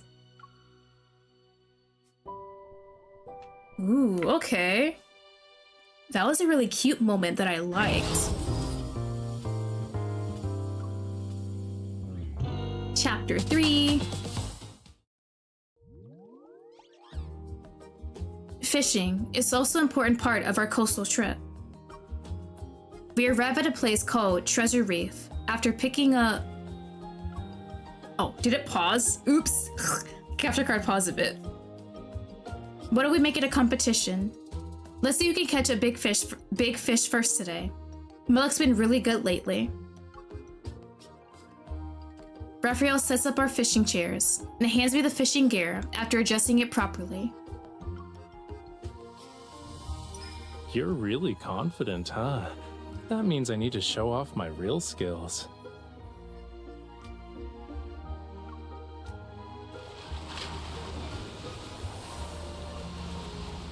We cast our bait.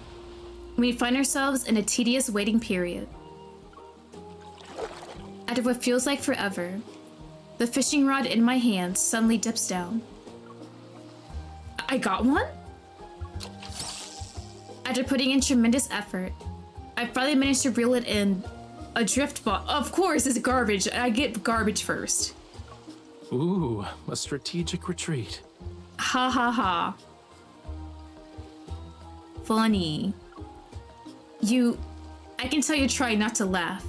This is an accident. I'll catch a big fish next time. Hopefully. A moment later, Raphael's fishing rod also shows signs of activity. It's so heavy. Better not All be a right, fish. I got it. Better not be a fish. Be trash. Be someone's boot. License plates? Let me see. I swear to God. On the fishing hook is... a box of old records. Are you serious? How is that even possible? Well, somewhat embarrassed, Raphael coughs a couple of times.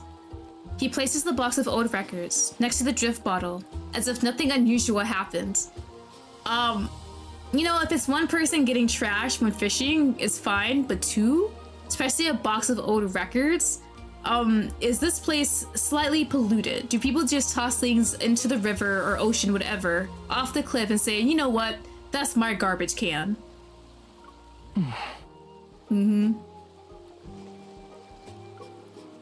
Ooh, you learned my tactics. Before I can continue teasing him, an excited staff member suddenly congratulates us. That shit was on purpose. Congratulations! You caught the Treasure Reef's hidden treasure! You can exchange it for a fishing haul pack! Is it the records or the bottle or both? So these people put these items in the water, maybe anchored it down with something to make sure it doesn't drift away and then hope someone can catch it? What? That's right! This part of the reef has various treasures. You're very lucky. You caught the hidden grand prize just like that. I don't know how I feel about that.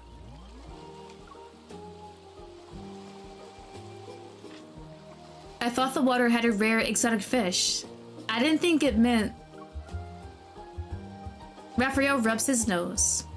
He's suppressing the laughter he can barely hide. Being able to catch these treasures shows we're more skilled than most people, yeah? I guess. I'm glad you're seeing the bright side of this. Do you still want to compete? Of course.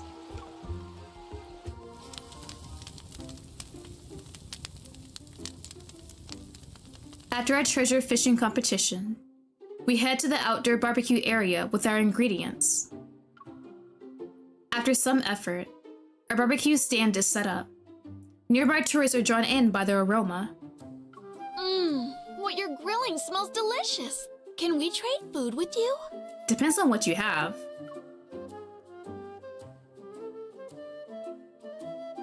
After trading seafood skewers and taking one bite, they can't stop praising it.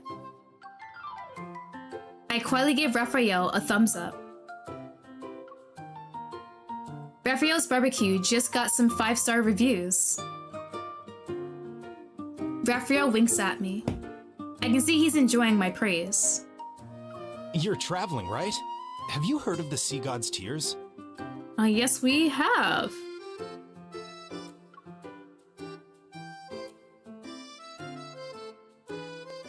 Once this mysterious scenic spot is mentioned, I can't help but be intrigued. I heard the locals talk about it. Are you here because of it?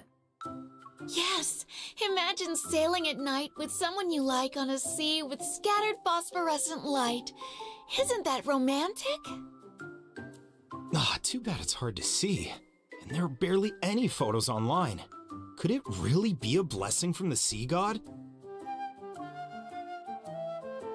A blessing from the Sea God.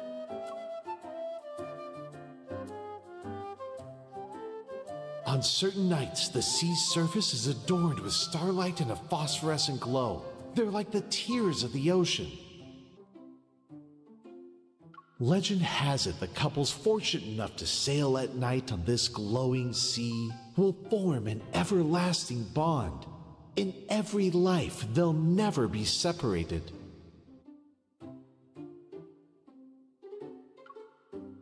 Cool, okay. And the theme of this polar night filming trip happens to be to finding the most romantic scenery in your eyes.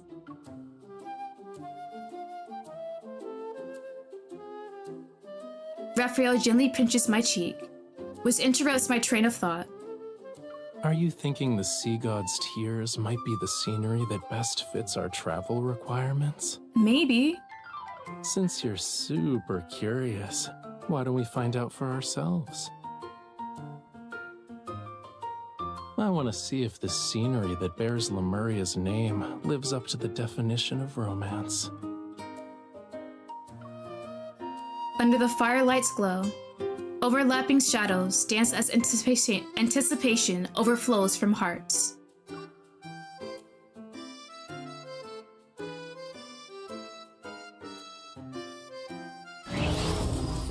Okay. I wonder how this whole Sea God's Tear thing gonna turn out to be.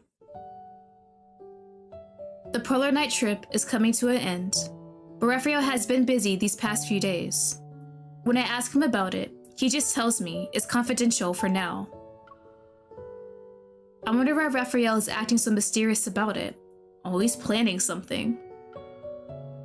Lost in thought, I lean against the railing. Suddenly, I hear a familiar voice behind me. Can't sleep? Yeah, I don't know why though. Me too.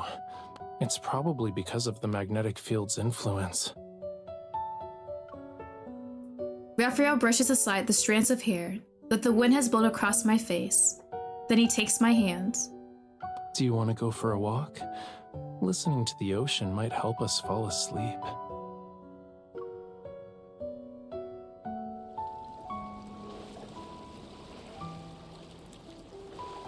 Under the cover of night, we walk along the coastline. The rhythmic sound of ocean waves is like breathing in our ears. This is a nice spot. At the abandoned port, a small boat is moored at the shore. Raphael leaps up onto the dock. Give me your hand. All right. Oh.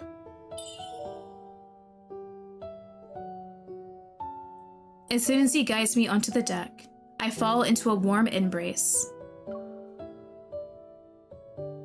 He gently taps the area between my eyebrows. You've been down in the dumps lately, cutie. Is it because you didn't see the sea god's tears? I kinda wanna see it, just at least see if it's real. I sit down next to him on the deck, and Raphael drapes his oversized coat over me. With my head resting in the crook of his neck, I shake my head. I'm just a little disappointed, but when I really think about it, driving aimlessly down the highway with you is romantic. Rescuing schools of fish in an underwater tunnel was romantic too. What about sitting together on a boat and watching the sea like right now? It's romantic. I hear Raphael's breathy chuckle by my ear. He turns toward the sea. You know, I've been thinking about this question throughout our entire journey. Scenery that could be called romantic was few and far between before I met you again.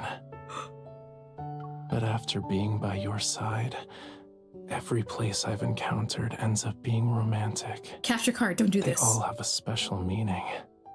I don't want to miss out on it, even if it's just an unverifiable myth. Raphael's palm brushes across my forehead and eyes. He pulls his hand away after a simple touch. Darkness envelops my vision. Then a long, melodious tune reaches my ears. The music seems to take on a physical form. It transforms into countless specks of a phosphorescent light and spread along the tide's path and into the ocean's depths. I open my eyes. The boat trembles slightly as the lights float up and scatter from its hull. They merge with a surging galaxy on the sea's surface. When the song ends, the sea has returned to its original calm state. A surging tide of emotion washes over my chest. I still haven't pulled myself away from the awe of what just happened. What was that? I talked to the school of fish we helped and asked them to lend a hand. Really? They don't know what the sea god's tears look like, though, so they just recreated it based on the description. Raphael puts away the piccolo he bought at some point and crosses his arms as he looks at me.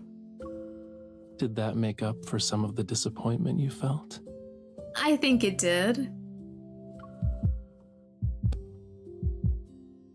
On this quiet night, I hear my heart beating faster and faster. This is the moment that I want to treasure the most from our trip. I feel around my pocket, but for this impromptu night outing, I didn't bring my phone with me. You don't need that to record it.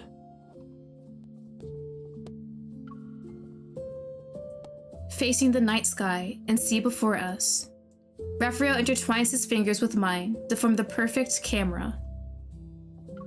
We can also do this. Voila. The evening breeze, the ocean tides, and you and me. The scenery that's worth treasuring the most can only be remembered by two hearts. Stop it with these cute romantic scenes! I love it, but oh my god, my heart can't handle this. Alright, in a vacation, back home we go. Before the trip ended, Raphael and I each submitted our selected travel videos on the official website. A few days later, we returned home with a complete travel showcase. Today is when we review our memories from the trip. Are you ready? I'm gonna start playing it. Alright. Everything's good to go. I'm just waiting for my co-star. I pat the empty space beside me and pull Raphael down to sit.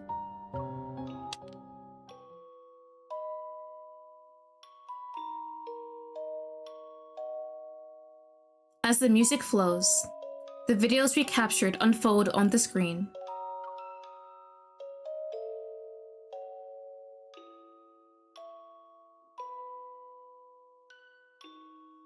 The handheld footage shakes unsteadily.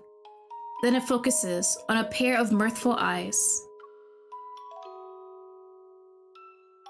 Huh? Raphael, did you see the recorded video of me? Are you talking about when you were writing on the beach? Or when you were Oh my having a God. battle of wits with the crabs attacking our sandcastle? My model is such a cutie pie. There's no reason why I shouldn't film out in the open. Hey, don't grab my camera.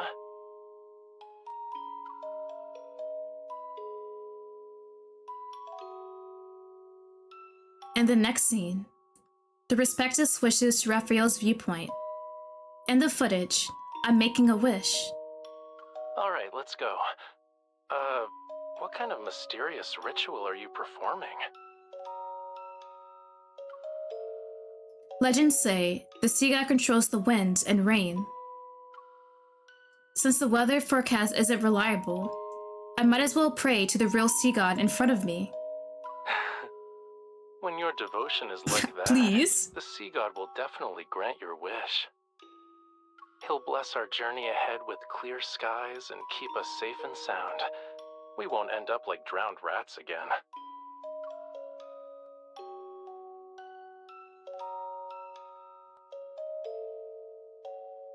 Lost in memories, I smile, become increasingly aware of a pair of eyes watching me.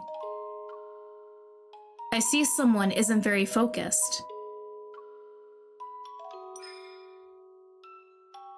Are you staring at me? I turn to face the source of the intense burning gaze. Raphael catches my hand, his eyes brimming with amusement. He doesn't even show a hint of embarrassment, despite being caught. By that logic, you're not focused either.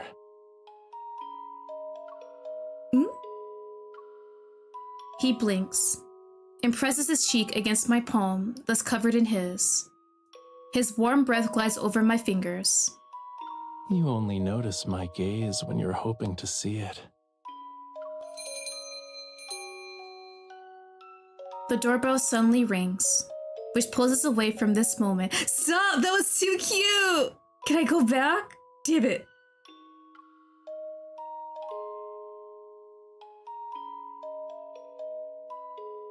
A mysterious package has appeared at our door. The answer is revealed when we open it. It's the Sea God's Kid mascot repeat order. Oh, we got the plushie! Right, that thing. I almost forgot. You sounded a bit salty. Raphael pokes a jellyfish plushie squishy cheek. Oh, did you rush over to join us because you knew we were reviewing our polar night trip? You're so thoughtful. Thinking back to the awkward moments from our trip, I can't help but tease him. Do you think our trip had so many mishaps because we didn't bring it with us? Well, we can bring the squirt along next time and see what happens. Regardless of whether we run into trouble, and no matter what kind of scenery we encounter, I'm always looking forward to it.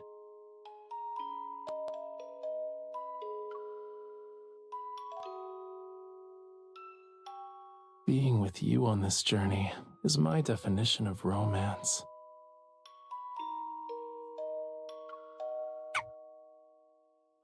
A gentle kiss falls with his words. I know our promise will also be a journey that never ends.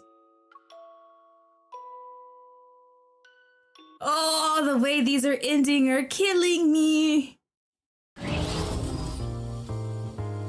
Okay, buddy. We finished Raphael's. Next, I think I want to do Caleb's next and see how his works out. Okay, we grabbed that. So let's switch to Caleb.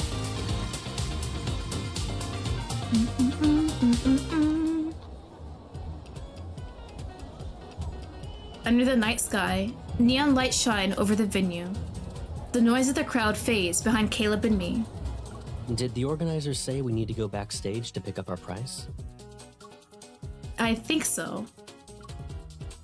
I glance at the Polar Night brochure in my hands. Then I give his hand a little shake without looking up.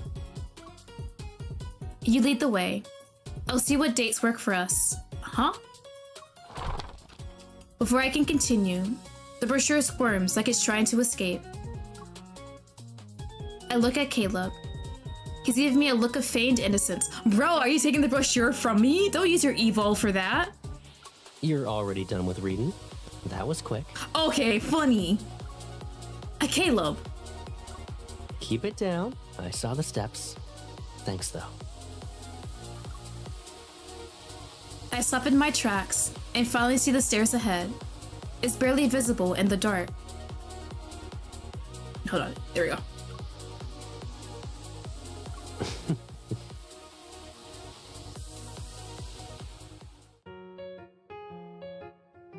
When we reach the backstage area, the staff asks us to wait.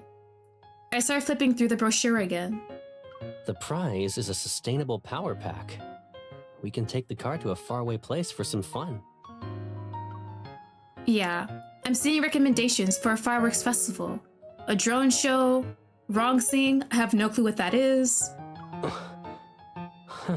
Rongsing? Oh, Rongsing? Okay. Hold on, actually, they're gonna probably do that activity. Let me look it up real quick, chat, hold on. I have never heard. Rongsing? Rongsing Garden Park? I don't know. I don't have like a straight answer. There's like a park here. Okay. Noticing the interest in his voice, I'm about to ask when...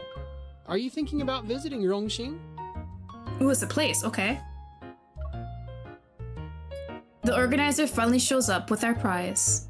His smile says he's excited about something. Perfect timing. We just started a new nighttime tour. The road has great views and it ends at Rongxing. If you're interested, could you help us? You can try out the route and give us some feedback. Oh yeah, I'm definitely gonna give you some feedback. He hands over 2 tickets as he speaks. Caleb takes them. A couple's pass for Rongxing.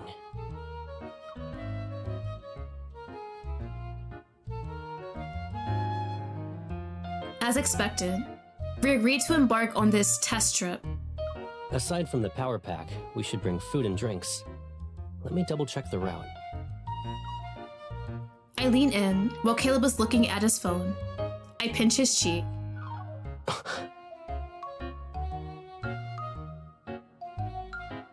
Yes? You're a little too excited about this ancient place. Back when I was in college, I wanted to go there with someone. It didn't happen though. And I never stopped thinking about it. Okay, this is a perfect opportunity then. He gives his phone a shake. A complete travel guide, rather than a map, lights up on the screen. Park at the West Gate. The first shop you see sells Sweetie's favorite snacks. I trail off and look up to meet his mirthful gaze under the neon lights. The city had just opened the weekend before summer break when we were in our second year, I believe. Some people visited our campus to promote group tours. I was planning to go with you during the summer, but it was closed off because of policy changes. I didn't think it'd reopen now. As Caleb speaks, he holds out his hand. I intertwine my fingers with his, and we swing our arms as we walk away. That's such a cute image. Is your guide still accurate? I'm not sure. I'll just make a new one if it's not. But we'll only know when we get there. Either way, I'll make sure this trip is anything but boring. All right. We'll see how this works out for you, buddy.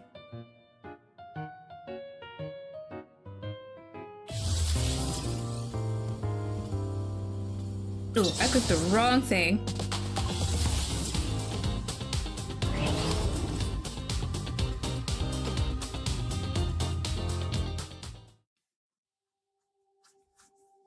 Is he sleeping? With over 2 days worth of supplies packed, Caleb and I finally set off on our road trip. Are you feeling tired? If the answer is no, then do you want to listen to some music? Bro, can I put some ensemble stars, some crazy bee, please? I'm not.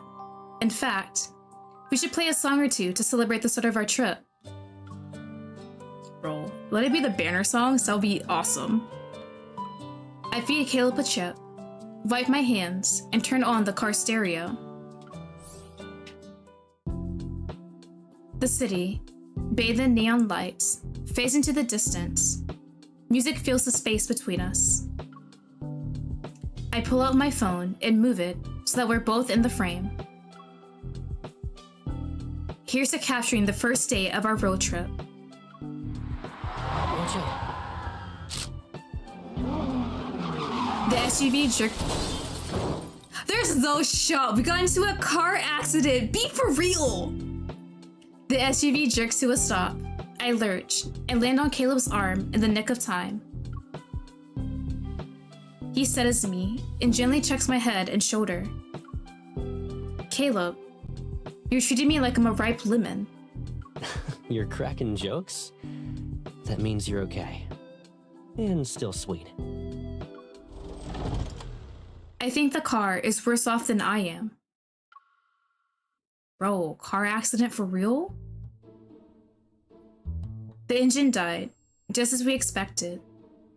Meanwhile, the photo shows me and Caleb looking ridiculous as the brakes are slammed. Caleb closes the hood and walks over to adjust the jacket on my shoulders. So the trip is still going, or what are we doing here? The engine's energy cells are fried. Asking for the car to be towed means we'll be taken back. I've got good news, though. There's an old car dealership not far from here. Oh, well, aren't we lucky? You're thinking about looking for a working car. We can also just wait to be rescued. He leans down a little, looking as though he's letting me decide. But both of us already know my answer. Let's get going. To the car dealership. Damn, I forgot Caleb got car dealership money. Just buy a car out of nowhere because we crashed this one. An hour passes. The car dealership owner watches in disbelief as an old pickup truck flies from a corner to the center of... There's a shot Caleb uses Evo to pick up the truck, bro. Can we not? It's beaten up, but the only issues is the tires. It's good to go once they're replaced. I sent the payment. It's a pleasure doing business with you, sir. Damn, really just bought a car just because. Not even rent a car. Here are the tools. Let me know if you need anything else. After the owner leaves, Caleb bends down to grab a wrench. I grab one too. Let's split it. 2 for you and 2 for me. We'll make this quick. I've always seen people talk about if you have a car, like if you own one or rent one, it's good to know how to change a tire. I feel like that probably would be a skill you would need in the future just in case. I think I know like the gist of it, but I've never done it myself. Teach this at the Hunters Association now? Don't underestimate me. This is part of my basic surviving training for field work. Alrighty then. 2 each. Oh. So he doesn't really know what the Hunters Association teaches you in the academy. He says it casually, but his hands are already working. I feel like MC, we would tell him about things we learned, right? Like if I'm at the Hunters Association Academy and I learned something new, I'm definitely telling Caleb all about like, hey, yeah, look what I did today. Aren't I amazing? Whoever finishes last is a puppy. Okay, buddy. How childish. I'm not racing you. if it uses Evo to make it quicker, I'm be so pissed off. Still, my hands start moving faster until... I'm done! Huh? I hear the click of a shutter button. I turn to see Caleb aiming his phone at me. Oh, is he already done and he just didn't tell me? He laughs as he leans closer. His fingertip touches the tip of my nose and my forehead. Where did this soot-covered kitty come from? There's dirt on my face? And you took a picture?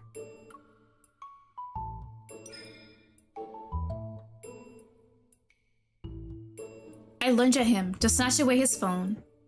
Under the moonlight, Caleb easily catches me. Don't move. Let me clean you up first. Better. In his arms, I let his smiling gaze rest on my face. His fingertips brush over my skin like the night breeze. Then they land as a soft touch near my lips.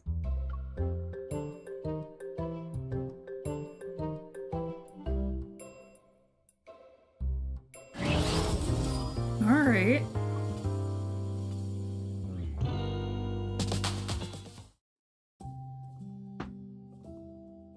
We finally hit the road again. The quiet highway at night makes my eyelids heavy. I don't know how long I've been dozing, but I stir when I feel someone adjust my clothes. Did I wake you up? Just a little. I said I stayed up with you. Why did I fall asleep? Sleep talking still counts as company, you know. Oh no. I don't believe you. I yawn and stretch. Then I realize the car isn't moving. Wait, why are we... Relax. There's a roadwork up ahead. Ooh, Alexio baby, hello, welcome, welcome. Thank you for stopping by. I really appreciate it. I hope you're doing well today. Caleb hands me a bottle of water and raises the map. The navigation system isn't picking up a signal. I'm trying to find a detour. Good. Let me take a look too. My fingers hover over the map. It moves around uncertainly until Caleb picks it up and taps a different route. What did this sweet, innocent road do to you? Bro. You're making it suffer as if it owes you money. The sweet, innocent road looks like it's full of tiny side roads. I'm afraid we'll get lost. We don't often travel like this. I want our trip to go well. With a warm hand, he ruffles my hair. Maybe it's because he heard my worry that's voiced between my words. What counts as going well, and what doesn't? I mean, in a trip, as long as we all have fun in the end, I think that's all right. Doesn't matter if there's like a few mishaps, as long as they don't outweigh the fun parts. You said it yourself. This sort of trip doesn't often happen. But being together is what matters. Stop it! So as long as that remains the case, it'll go well. You're right. Caleb's words dispel my subtle worries and frustration, and my heart feels lighter.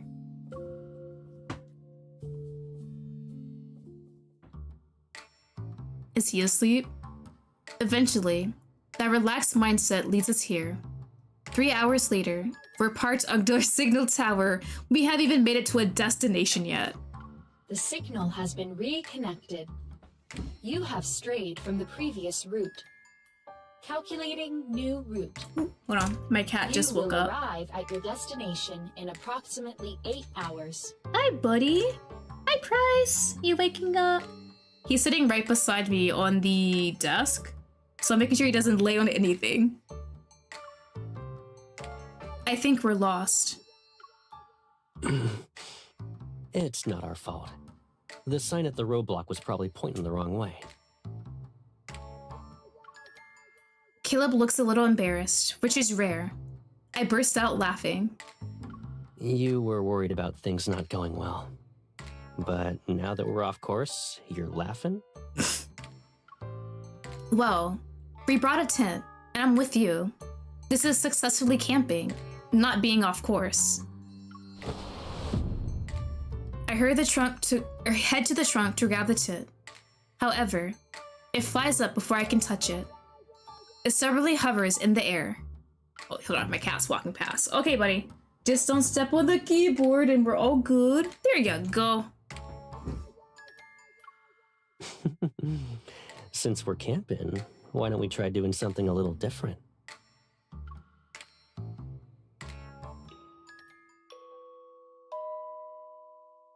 We end up lying down in the back of the pickup truck. No one is around, and music plays softly from an old radio. Overhead, the polar night glitters with stars. Caleb, was this planned since the beginning? I turn and poke Caleb. He casually brushes aside the hair by my ear. If I had a choice, I'd rather have you sleep somewhere more comfortable than this. Oh?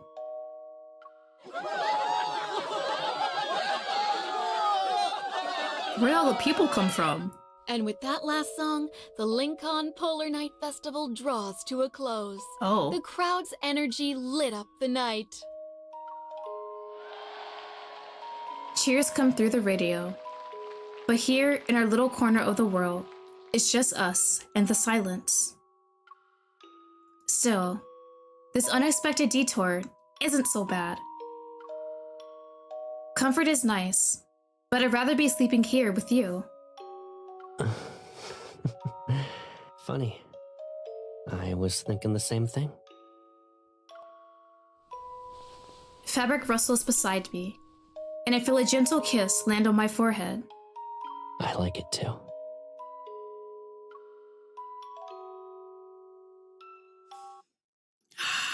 Oh, cute moments like these are so great.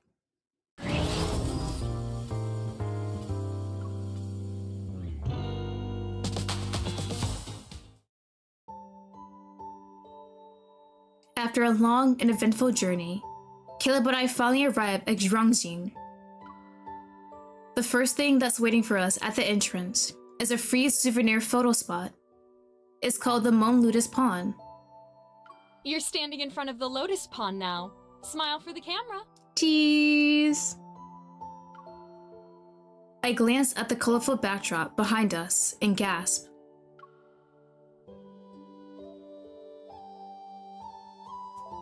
We're really starting off with something this old. Don't get too distracted. You'll fall into the pond behind you. Someone's being childish again. But okay. If I fall, I'm dragging you down with me. I grab Caleb's hand as I speak. He squeezes back with a tighter grip. We're going down together? Sounds good to me.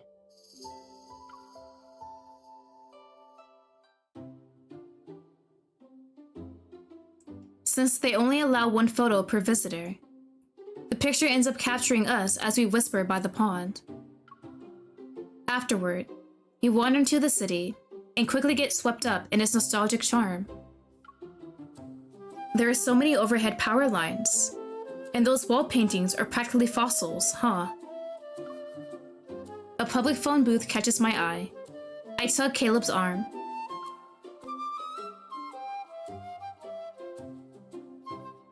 Do you think the phones still work? There's only one way to find out. And would you look at that? There's two of them. I was just asking. Before I can continue, Caleb has already led me to one booth and stepped into the other. We're separated by a plastic divider.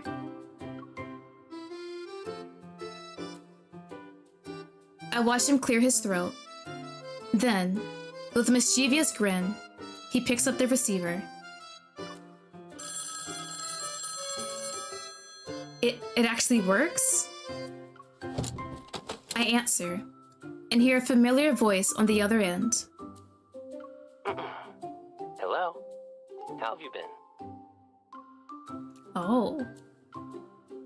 I look up Caleb, who's on the other side of the divider. His figure looks a little blurry and far away. What What's wrong? Don't tell me it's been a long time since we last saw each other, which means you forgot how I sounded. I'd recognize your voice no matter how far away you are.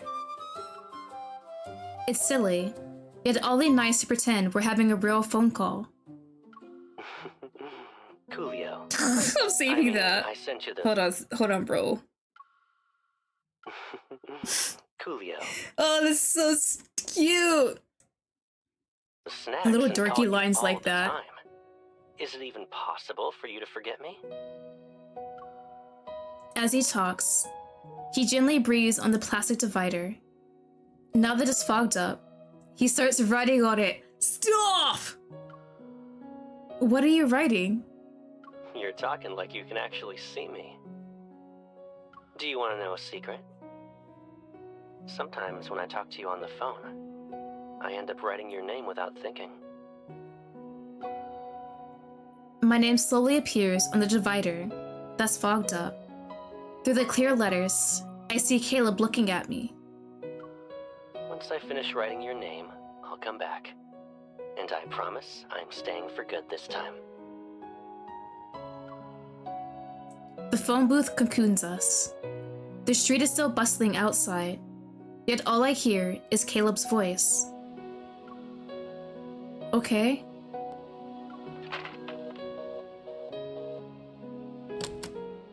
After we hang up, Caleb steps out and takes my hand again. His touch is warm and real. It's just like I promised. Was that fast enough? I flip my hand to intertwine our fingers. That's not the only promise you made. Not bad. You have a good memory. Don't worry, I'll keep all of them. You're not the only one with a good memory.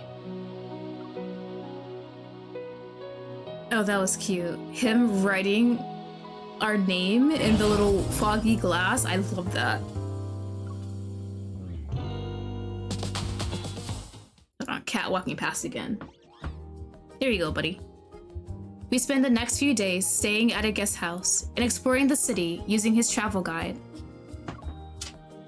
I can't believe your old guide is still useful. I know, right? Even the temperature at night is the same as when I wrote about it. He hands me a jacket as he talks.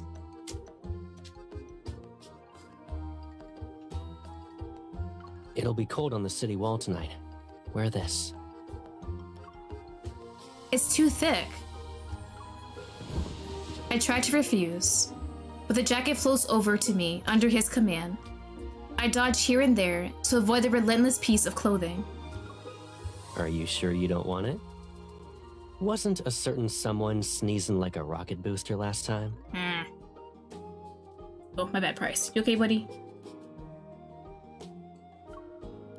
In the end, I give in. Then the zipper gets stuck halfway. Before I can complain, Caleb puts down the radio he was fiddling with and walks over. We might see those golden clouds tonight because of the polar night's magnetic interference. Golden clouds? They look like pieces of gold drifting across the sky, and they only appear during polar nights. They're really rare. Even the legends say that couples who see them will overcome everything and stay together forever. It sounds cheesy. You didn't just make that up just to mess with me, right? Caleb zips the jacket all the way up, and the collar covers half my face. Then he gives my head a satisfied pat. Don't take my word for it. Let's see if that's actually the case. Come on, let's go.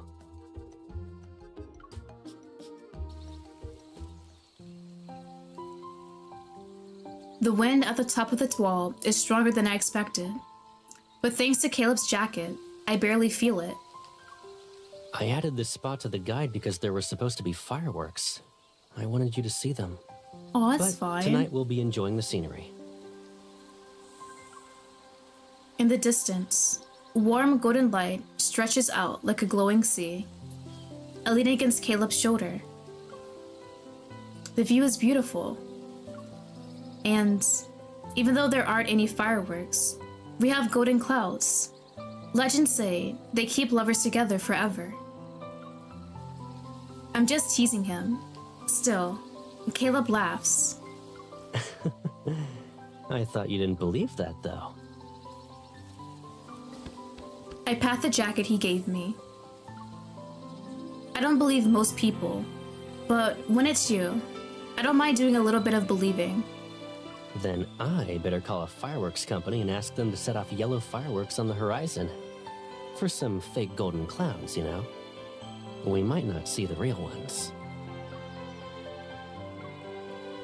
Seeing me rendered speechless, Caleb laughs and hands me a can of soda he already opened. Actually, I heard it from a colleague back when I was at DAA. We were on a mission and happened to see golden clouds. He joked about me and my hair tie girlfriend. He shakes his wrist as if the hair tie I gave him was still there. It was very cheesy. I thought he made it up. Even so, the clouds looked amazing. I remembered making a wish too. His words instantly warmed my heart. In that case, if it's just a legend, then whatever we see them or not doesn't change anything, right? Our hands touch and clasp each other. He chuckles softly, his thumb gliding across my palm. True, true. But seeing them would still be nice. I follow his gaze. Above the horizon, golden light begins to radiate behind the clouds. They blend with the night sky. The golden clouds! I turn to Caleb, my eyes wide with joy. His gaze is already on me as it's lit by that soft golden brilliance. Maybe there's no harm in believing it. Especially when it turns out to be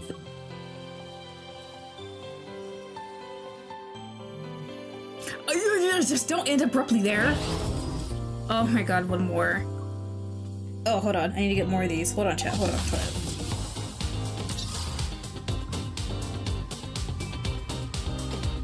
Oh no, I'm gonna be running out of these.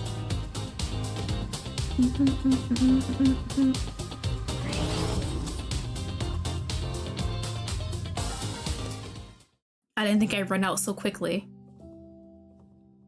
After I stay in the ancient city, we take a new route home, one recommended by the guest house owner. That roadwork really threw us off track. We didn't check out any of the new attractions on this route. Do you want to head back? I mean, that just means we can go back and check it out later. Caleb actually reaches for the steering wheel. I quickly grab his hand to stop him. Forget it. The car sounds like it's about to fall apart. I don't want to end up at another... Is that the car dealership? Why are you getting riled up? I know you don't want to go back, so we're not. As Caleb turns the corner. It really is the old car dealership? Okay.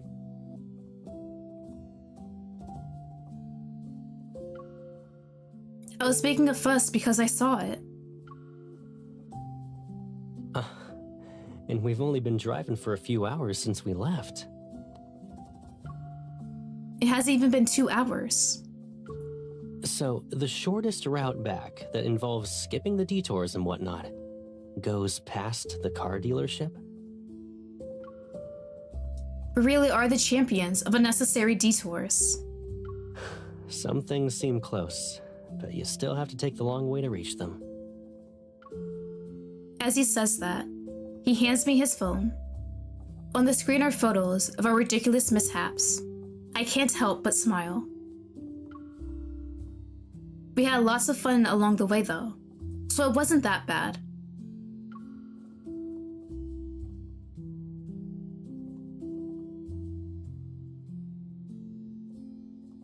An hour and a half later, Not that bad. Transforms into us standing by the road. The pickup truck is dead. Are you serious? Okay. Well... Considering we pulled it from what was basically a junkyard, I'd say it did its job. It got us this far.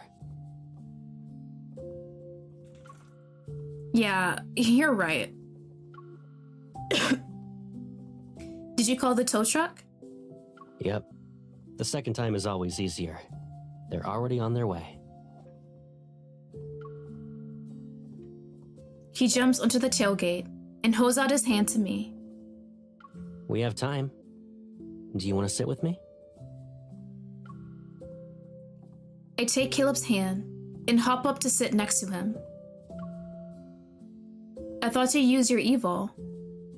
Oh, well, since you've said that... Okay, hold on, wait, don't actually do that. He raises his hand. I'm about to stop him when an old radio flies into his palm. Relax. You need music to enjoy the scenery. I knew you were messing with me. Caleb chuckles and turns the radio on. A retro song plays as I lean on him and look at the dark road ahead. I almost wish there wasn't a sunrise and that our vacation would never end. You don't want to go home? That's not what I really meant. I don't elaborate, but Caleb wraps his arm around me and holds me close. Actually, I don't want the night to end either, even if the sun does come up. When Caleb says that, a faint band of light breaks through the horizon and cuts the polar night. Oh, I take it back. Is it too late for that? It might be, but it's fine. It's too late for me to cover your mouth, that's for sure.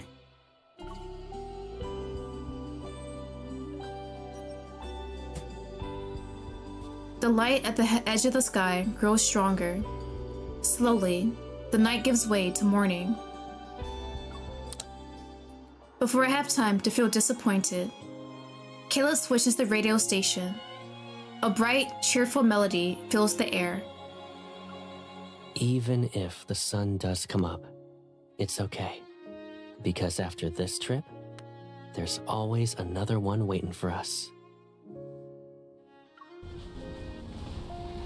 Is this the wedding song? From the marriage banner? I rest against Caleb as a tow truck appears in the distance. It slowly makes its way towards us. The upbeat music plays. In that moment, it is! I can almost imagine how fun it will be to get towed all the way back to the city. Do you think we can ride in the truck bed again? Leave it to me. I'll talk them into it. The light keeps rising, and we exchange quiet smiles as the fresh morning air surrounds us. Caleb was right. The sunrise doesn't mark the end of a journey. It's the beginning of the next one. These are too cute for me. My heart's not making it. But I'm running out of the little cassette thingies. So we might have to grind a bit. Hold on. Ooh, yeah, girl needs more.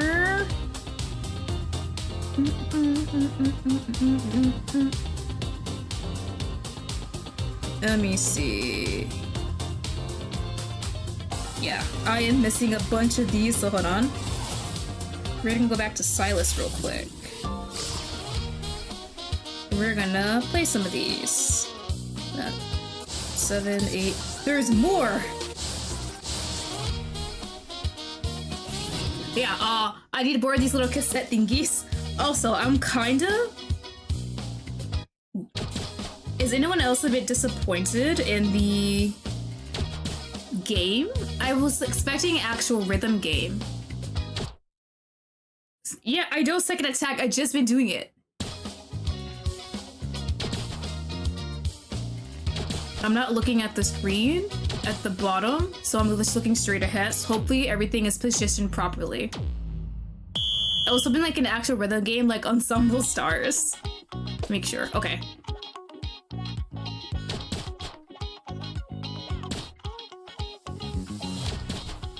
It's cute though.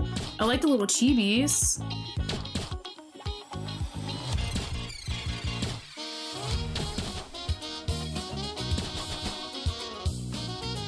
Ooh, you didn't see that. Oh, dear God. Okay, there we go. I'm gonna take a look down at the screen.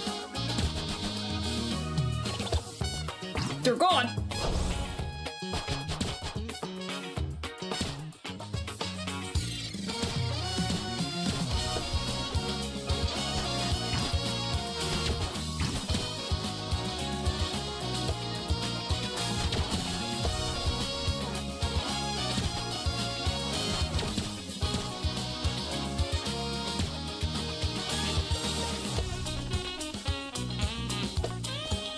I wish it was on beat though, at least.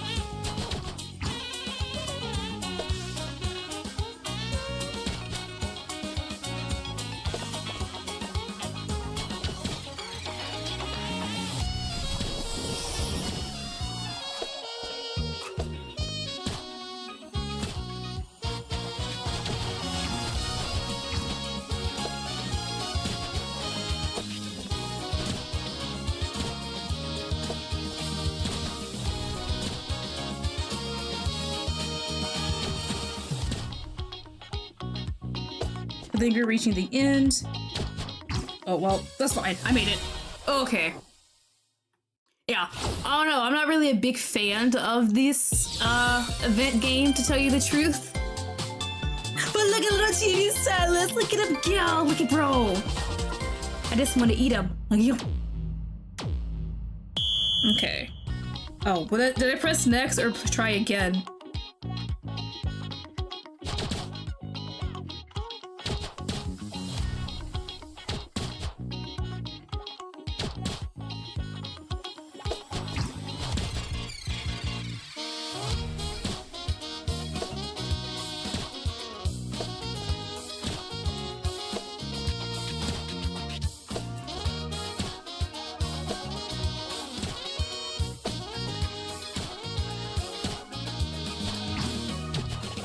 Oh God.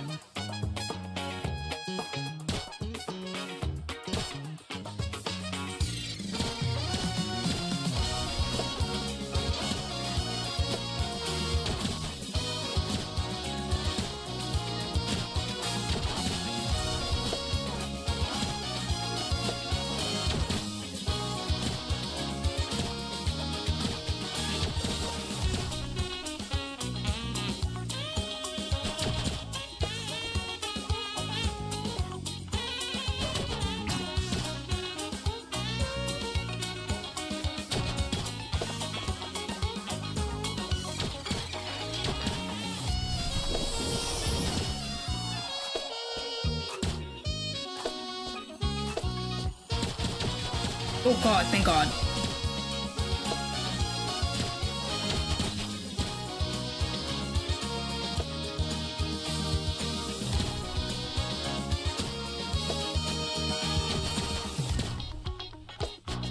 Okay, I know I put it there. There we go. My tablet is taking a beating every time I press these damn things. Yeah, I am not the best at these. Like, in theory, this should be easy to play with. But I'd be fumbling. Oh, okay, double jump. Okay.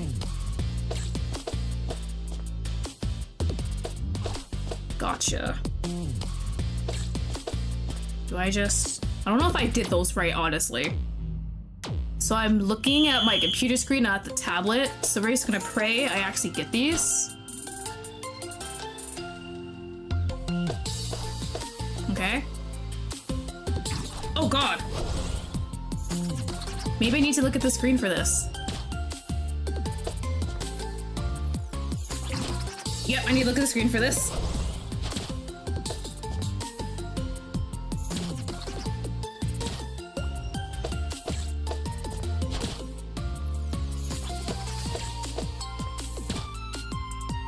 I don't know if that... There's like an extra jump, right? Or maybe that was just me pressing it because I was scared I was gonna fall.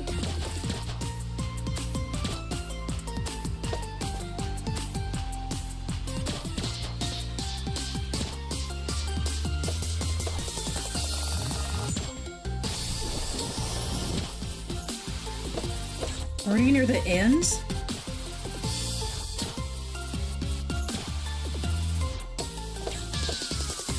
Yeah, I do accidentally press an extra jump, but just in case, it's fine. It doesn't mess me up though.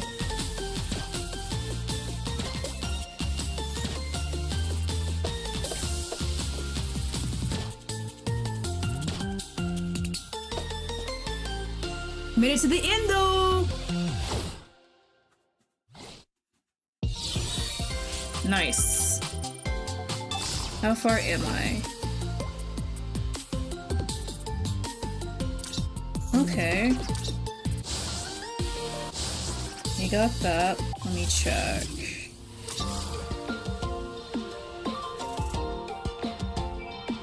Nice, okay. We need a few more.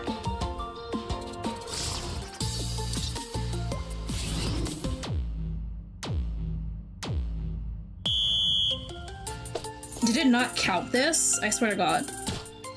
Or is it just... Oh my God. Okay.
Can I get it? Hell yeah! Okay. So chat, when I do that, I definitely have to go non-verbal and actually pay attention to the game. Victory! I just really need these damn cassette tapes.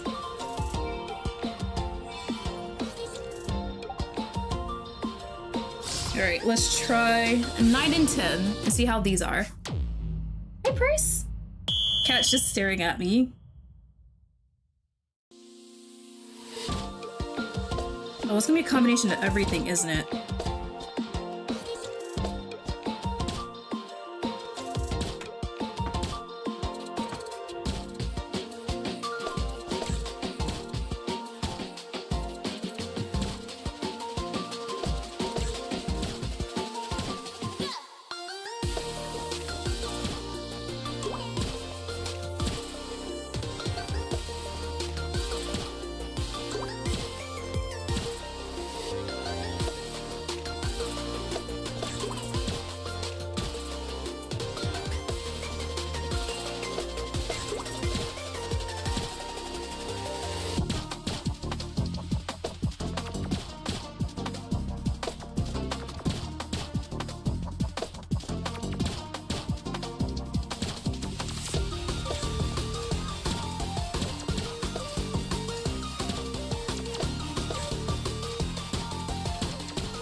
Hear it.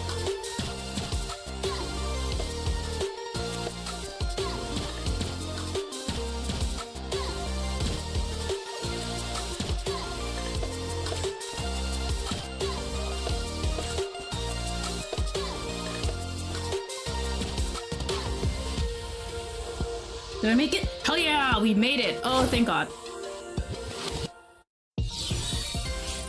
Okay. And then let's do 10.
There we go. Okay.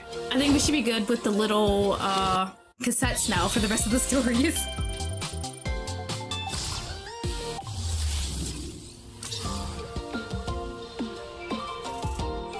There we go. I got more. Ooh. Okay. Now we're gonna switch to Zane. Thank you for showing off your exceptional rapport with your partner during Neon Rhythm, our Polar Nights limited time event. Please accept this sustainable power pack as a reward. After expressing my thanks, I head into the 4D immersive viewing space at the event venue.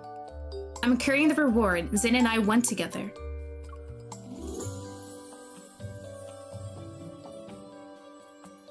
Various images from the polar night dance across the electronic displays, and the soft ambient light bathes Zane's hair in gentle hues.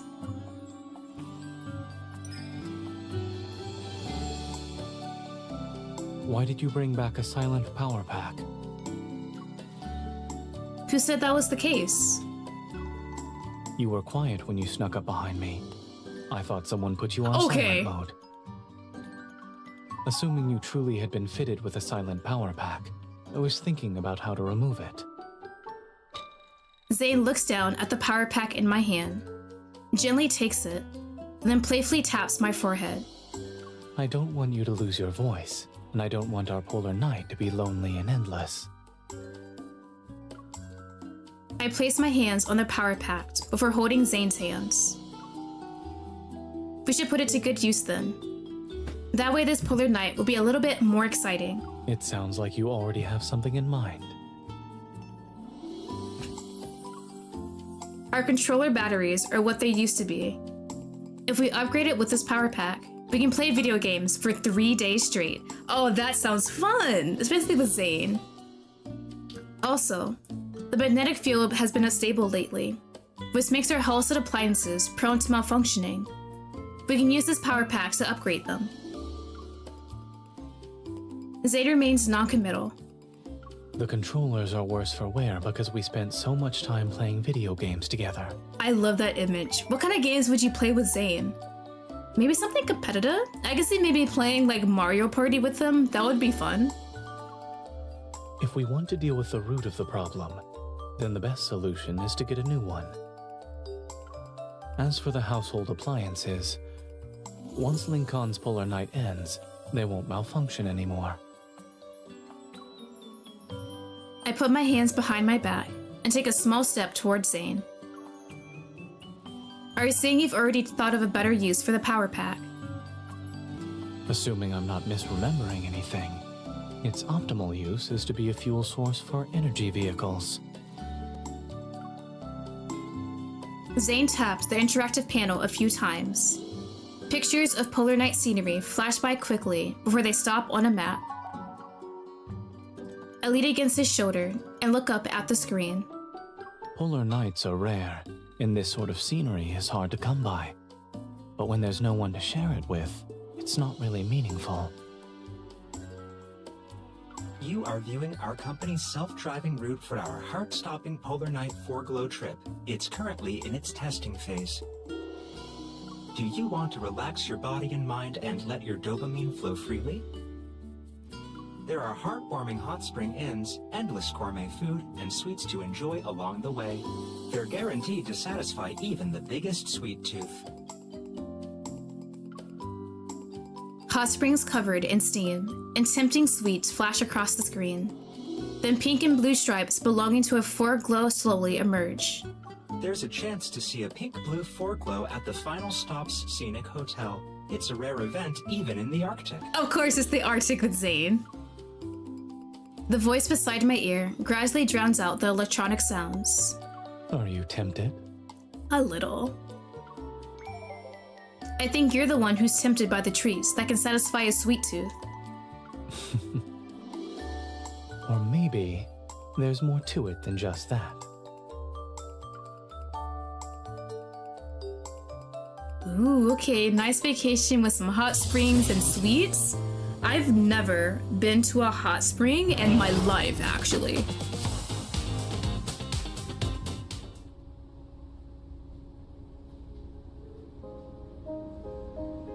The next day, Zin and I pack our luggage, get into a car, and start following the route. The polar night has made all of Lincoln dim. Only the road ahead is illuminated by our headlights and a hazy gray-blue glow. But just as I'm getting comfortable in my seat, I never expected. We're gonna get another signal lost. The energy has already been depleted? Judging by the battery level, we probably won't have enough to reach a charging station. Okay.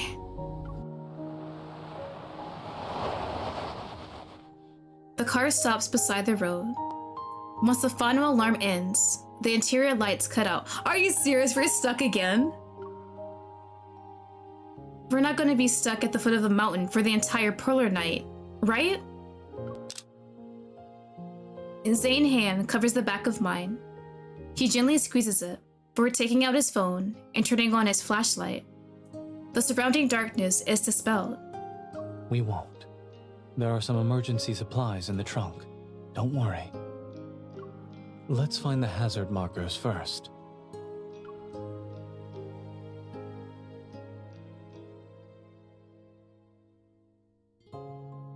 Zane places the warning triangles behind the car. Then he breaks several glow sticks and arranges them into an arrow pointing for help.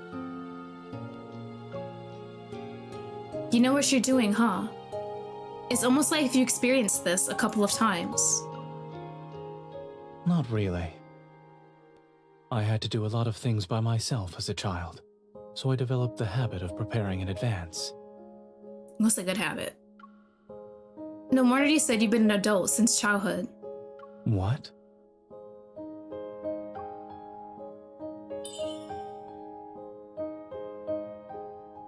Come on. I said, our darling little boy Zane is amazing.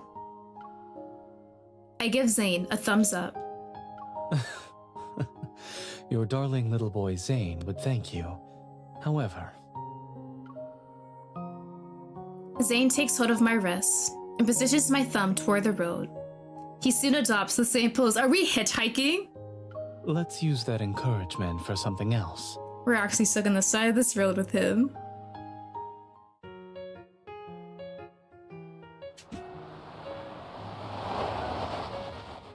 A car quickly pulls up in front of us, and a driver's license is held out through the window, that's slowly being lowered.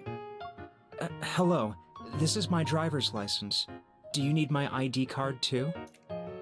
Does he think we're cops and we're pulling him over? Are you okay? Oh no! Whoever this poor person is, he might think you're getting pulled over. you two are plainclothes police officers, right? Thank you for your hard work. No, but okay. We're not. We explain that we ran out of fuel, and the driver looks at his fully occupied vehicle with an apologetic expression. Sorry, there's no room in my car. But once I get to a place with signal reception, I can help you contact roadside assistance. Okay, that's not bad. After the car drives away, my gaze keeps drifting towards Zane. Watching his upright posture, I poke his waist. You seem a bit too strict here, buddy. No wonder that person mistook you for a plainclothes police officer. It's because of your posture. How so? You're standing too stiffly. And why does it feel like you're even more tense than before? Maybe it's because... Watch out. As we Dear God, I almost got run over again. As we're talking, a van comes barreling towards us. It swerves erratically and nearly crashes into us. Fortunately, Zane quickly pulls me into his arms and steps back. Are you hurt anywhere? I'm good. Yeah, I'm okay. I'm good. No scratches, no dings, nothing. Zane looks serious as he taps on the passenger window twice. I'm so sorry. My friend is sick and I need to rush to the hospital. I can't. Upon hearing the pain moans, Zane immediately turns to the man in the back seat. He's a doctor from Oxco Hospital. Is it okay if we open the door and take a look? Please? His airway is clear. Breathing is stable. He's conscious, and there Okay. are no external injuries. Okay. Slightly hyperactive bowel sounds and mild abdominal tenderness. These are symptoms consistent with food poisoning. Bro, he has food poisoning? What did your friend eat today? I am lucky to have never gotten food poisoning as far as I remember, but I heard that shit sucks so bad. After confirming that the person ate undercooked green beans at a farmhouse restaurant, Zane immediately administers standard emergency treatment. Wait, uncooked green beans can do that to you? The symptoms have subsided, but it's better to go to a hospital for a more thorough medical examination. I guess there are some vegetables I guess you can't eat raw. I thought green beans were safe, even though people eat them cooked. I'm grateful for your help, you two. By the way, what brings you here? This place is pretty far out. We glance towards the car by the roadside, and the driver realizes what happened. My family's farmhouse restaurant is nearby. If you two aren't in a hurry, why don't you stop by for a visit? I'll take care of your car. Thank you. Are you sure? Thanks. The driver is in a hurry to get his friend to the hospital, and only mentions that he called a car for us. 20 minutes later, a driverless shuttle comes from the farmhouse restaurant, slowly comes to a stop in front of us.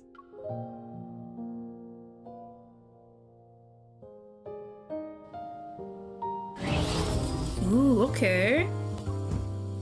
So we don't have our car. We're going to a farmhouse restaurant. That sounds nice. The owner of the self-service farmhouse restaurant not only had our car towed over, but its power pack was also replaced. In the unnamed farm, multifunctional robots are checking out the crop's growth. Although there aren't any employees managing the farm, traditional gardens and pastures have been preserved so that visitors can connect with nature. We originally planned to leave the next day, but after looking at the fields with their unique pastoral charm, we decided to spend a day here and have a picnic. You can hear my cat. It's almost dinner time for them. After finishing Zane's, I'll feed them. Zane emerges from a tomato garden. With Here Otto are the Farms cherry help. tomatoes. Okay, thanks. What else do we need? Cherry tomatoes, cucumbers, bread, sauce. We just need 2 eggs. Then we'll have all the ingredients for our Polar Night picnic sandwich special. I have identified the coordinates of a chicken coop for you.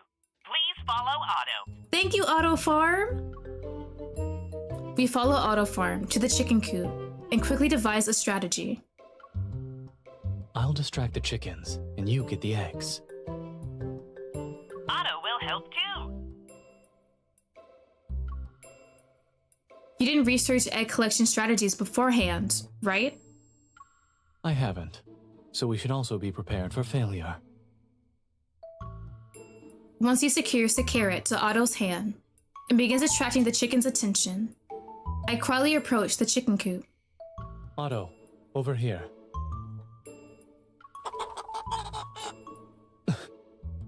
Did the chickens like him?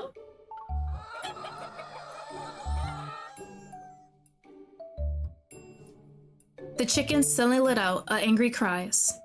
I've only just found the eggs when I hear Zane's voice. Run.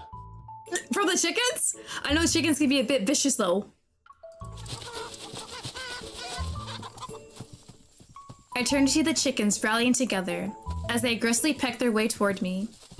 I quickly grab the eggs and sprint.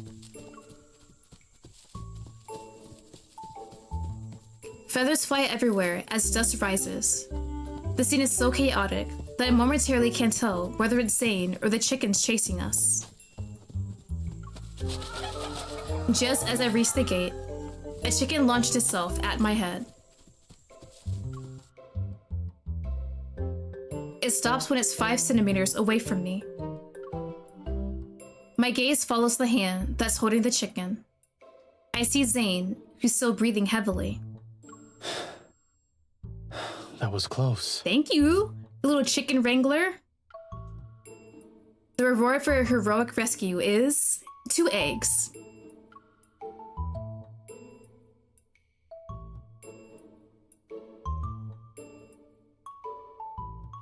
Everything is a little messy, but we managed to get the eggs at least.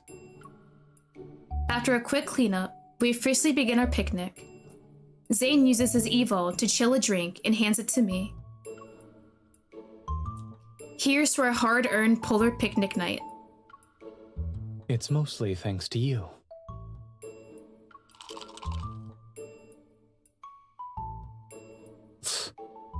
You good? What's the matter? It's nothing. My teeth are just sensitive to cold food. That is wild to think about. Okay. Zane rubs the side of his face, shakes his head, and presses the sandwich into my hands. Did you really not prepare for this in advance? Before setting out, I thought about what might happen and prepared accordingly. But battling wits with chickens was certainly something I didn't predict. Even though there's a little mishap, our picnic is perfect. It's not perfect yet.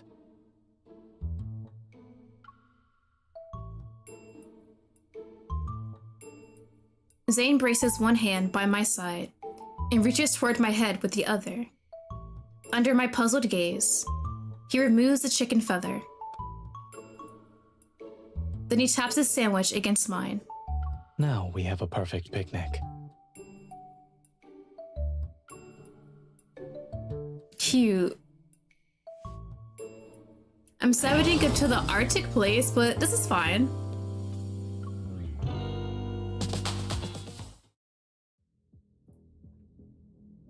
After resting at the farmhouse for several days, we finally set out again.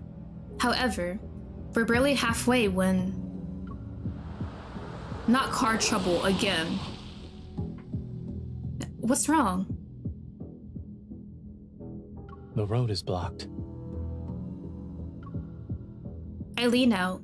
You see that familiar Hunters Association logo.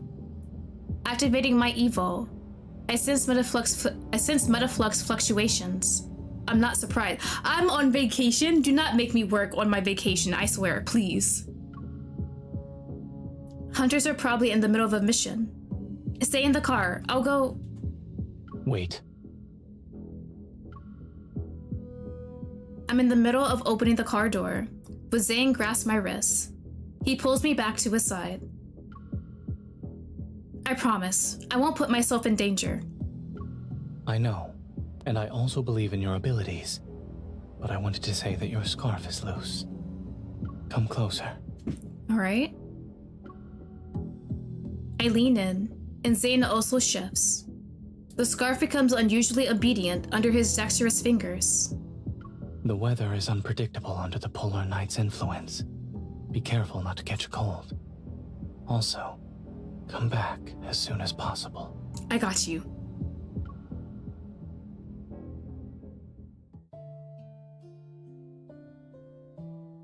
Fortunately, the wanderer was dealt with by the other hunters. What I sensed was just lingering metaflux that had yet to disappear. When I tell Zane, he's checking our remaining supplies in the trunk. We're low on supplies. Once the road is clear, we'll head to the nearest rest area to resupply.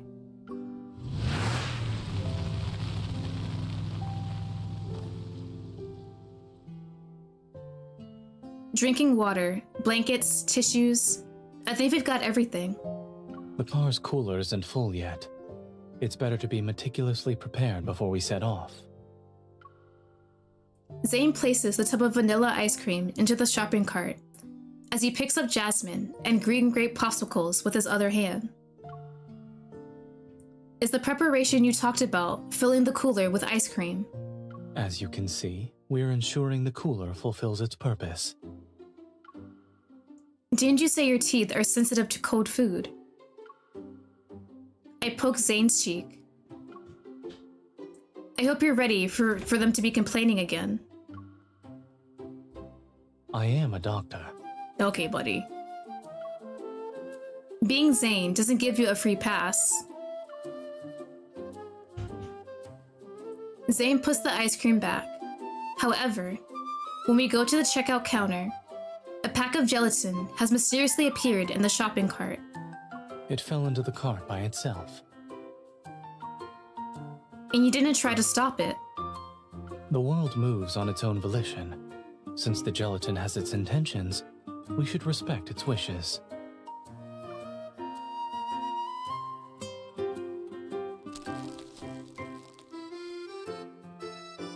After putting away the supplies we bought, Zane opens the pack and feeds me the gelatin. Can you sense its desire to be consumed? I only sense a certain human's disobedience. But my teeth have been on their best behavior lately. I think your teeth are starting a rebellion. Despite my teasing, I still rummage through the first aid kit to find painkillers. I give them to him. Does it really hurt? I'm fine. Zane is thoroughly prepared. The first aid kit even has fluoride foam for dental care. But I hesitate when I see his condition.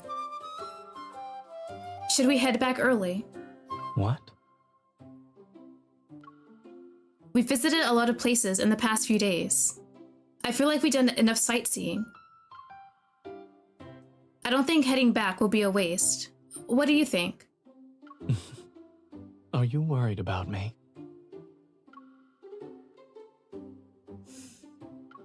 There are still plenty of things we can do during this polar night. Hold on, where am I clicking? They're gone. We're getting close. Are you okay? Zane takes my hand from the seat back and pulls it to his chest. He gently presses his forehead against my arm. It'd be a shame if we ended it now. But your teeth. I've always been a disobedient human. I can't argue with you, but I'm confiscating this. It's non-negotiable. I take the jasmine flavor mints he bought and eat 2 of them under his expectant gaze. The The fluoride foam from earlier tasted terrible. You still can't have the candy. But if you want a sweet relief... I move closer to the corner of his lips and give him a gentle peck there. This will do. I feel it. It's sweet enough to make my teeth fall out. Good.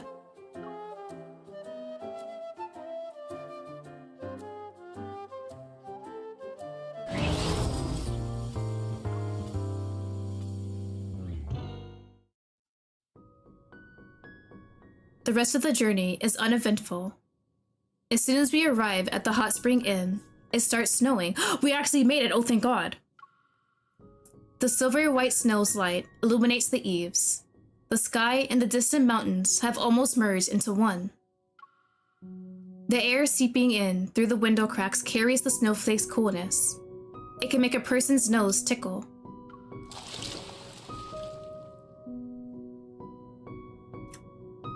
Thank you for this view. I close the window and pull Zane into the hot spring with me. Now the rising warmth can dispel the cold for us. We can finally warm up. Upon hearing this, Zane scoops up the hot spring water and pours it over my shoulders. If you are cold, why didn't you ask me for a hand warmer earlier? You already bundled me up like a zongzi with a hat, scarf, and gloves. You probably have to wrap me up again if you want to add hand warmers. You're always prepared for everything, yet you only brought a single towel for a hot spring. What else should I have brought? Look at the amenities the inn prepared for us and pick up a rubber pair. I give it a gentle push to make it roll towards Zane. A rubber pair. Zane sits down beside me and picks up the rubber pair. Holding it in my direction, he squeezes it. His raised eyebrow is like a silent question. You look exactly the same, especially after your glasses get fogged up. A rubber pair with sunglasses and a big rubber pair with fogged up glasses. Zane shakes his head and presses down the rubber pair. It sinks into the water. When he lets go, it returns to the surface with a splash. Because of the splash, a streak of water is left on Zane's glasses. It's quickly enveloped by swirling steam. That's my cat, hold on. It seems like this big rubber pair had one oversight, despite seeming so thorough. You forgot to repair the anti-fog lens cloth.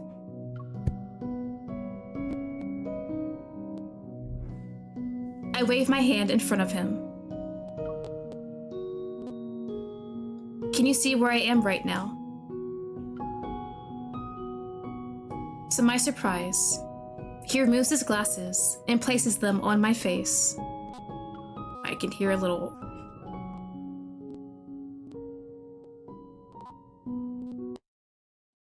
Ah! Oh no. Capture card? Can we... Oh! LOL, the game just closed on me! Okay, hold on, chat. Yeah. Okay, let's try this again. Oh no. Oh no. Game really said, what are you doing? We're gonna have to zoom past a bit with Zane's story. That is so wild. Oh, is the sound gonna do the thing again? I might have to unplug. Are we good? Before fading to dust.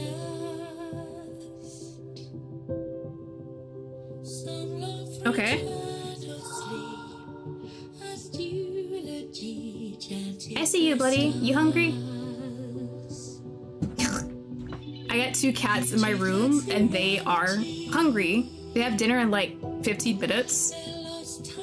So after finishing Zane's event story, I'm gonna feed them and then come back and do Xavier's. Hi, buddy. Yeah, I'll pass. I'll pass. I'll pass. There you go.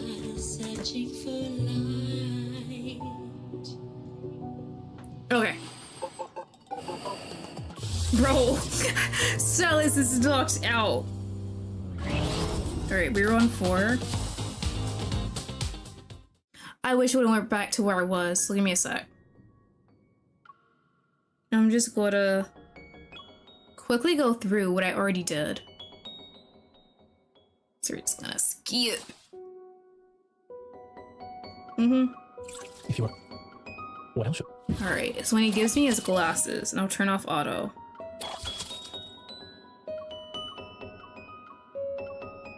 There we go. Ooh. There we go. To my surprise, he removes his glasses and places them on my face. Hold on, I'll let my cats out real quick. You can experience it for yourself.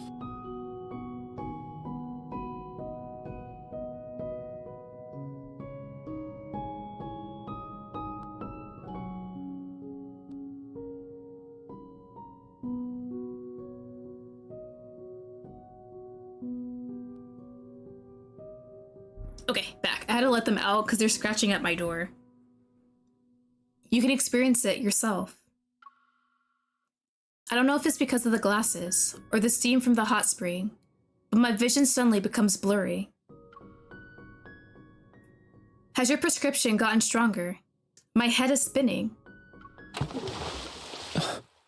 Do not tell me I passed out.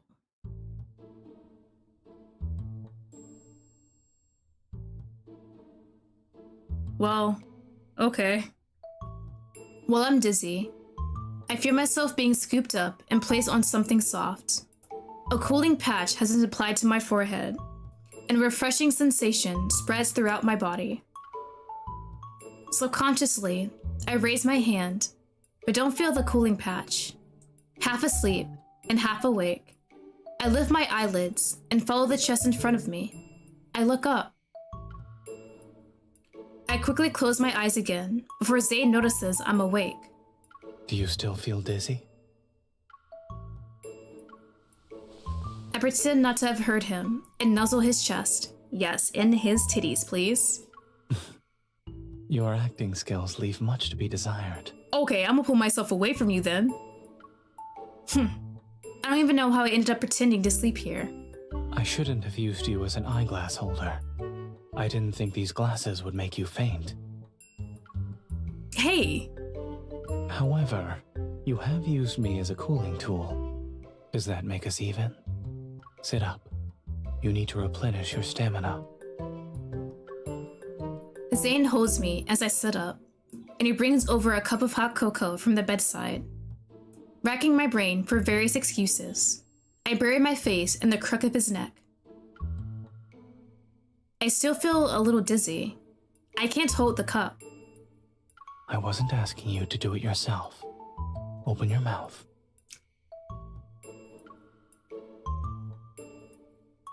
I drink the hot cocoa Zane feeds me before snuggling up against him.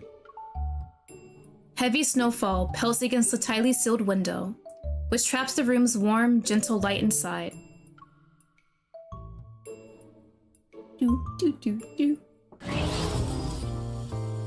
Alright, last chapter for Zane.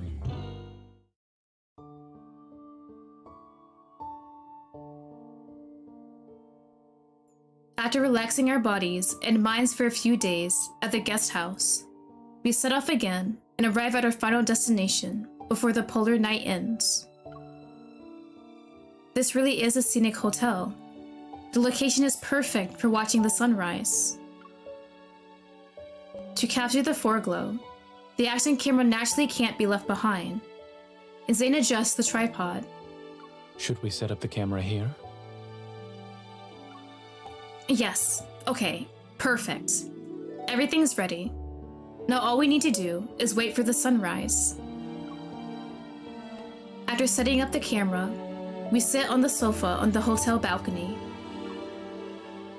Zane, look. The color of the sky is changing.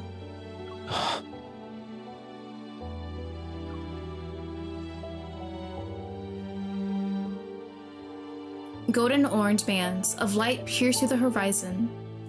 The sun has risen, and Lincoln's polar night is officially over. I almost hold my breath as I anticipate that foreglow. However, we wait a long time, but there's still no trace of it in the sky. What's going on? Is the predicted time wrong? The chances of seeing that kind of foreglow in Lincoln are extremely low.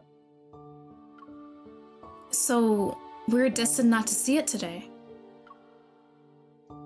Thinking about how Zane endured his toothache and insisted on coming here, I suppress my disappointment and tightly hold his hand. It's okay. Disappointment is part of the journey. Besides, it's difficult to see polar scenery in Lincoln City. Zane, when you're not too busy, let's go to the Arctic, okay? Zane holds my hand in response. There are many things that need to be prepared before one embarks on a journey. But disappointment is the one thing that's not on the checklist. Follow me.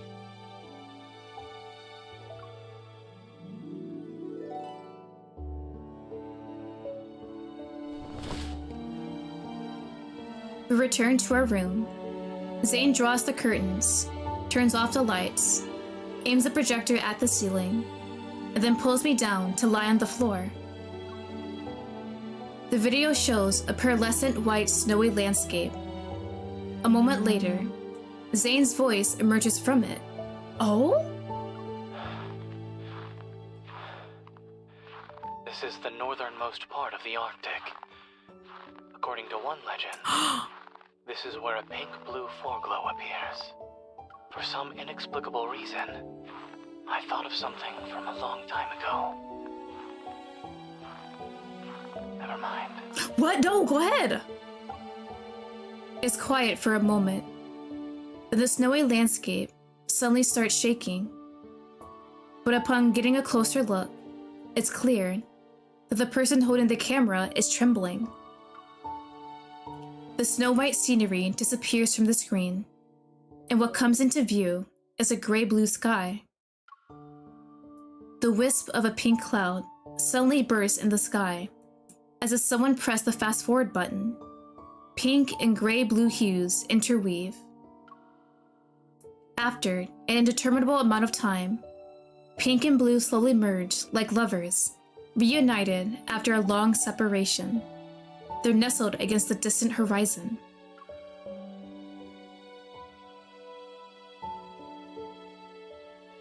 You filmed the foreglow before.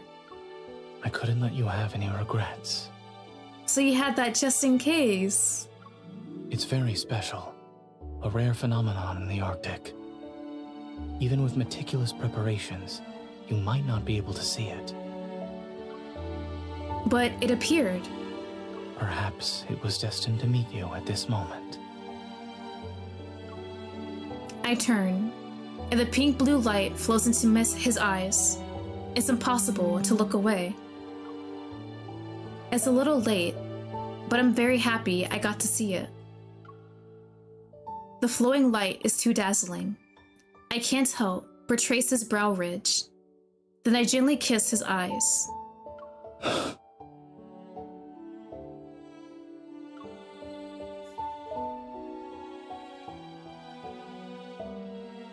His arms wrap around my back, and he pulls me into his embrace. Amidst our intertwining breaths, Zane's voice reaches my ears, along with the wind and snow from the video. From now on, we won't have any regrets in the journeys we share. I promise. Yeah! That was cute too! All these have a really sweet ending. Okay, I'm gonna go feed my cats. So I'll be back in like 5-ish minutes, and then we'll finish off with Xavier's. So I will BRB.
Yuki, I have returned. All right.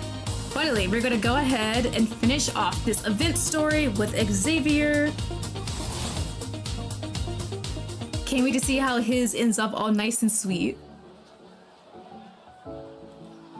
Xavier and I stand with the energy prize we earned after the parkour game ended. We don't exactly know what to do next. When I don't have vacation time, I'm always looking forward to it. But now that I have some, I have no idea where to go or what to do.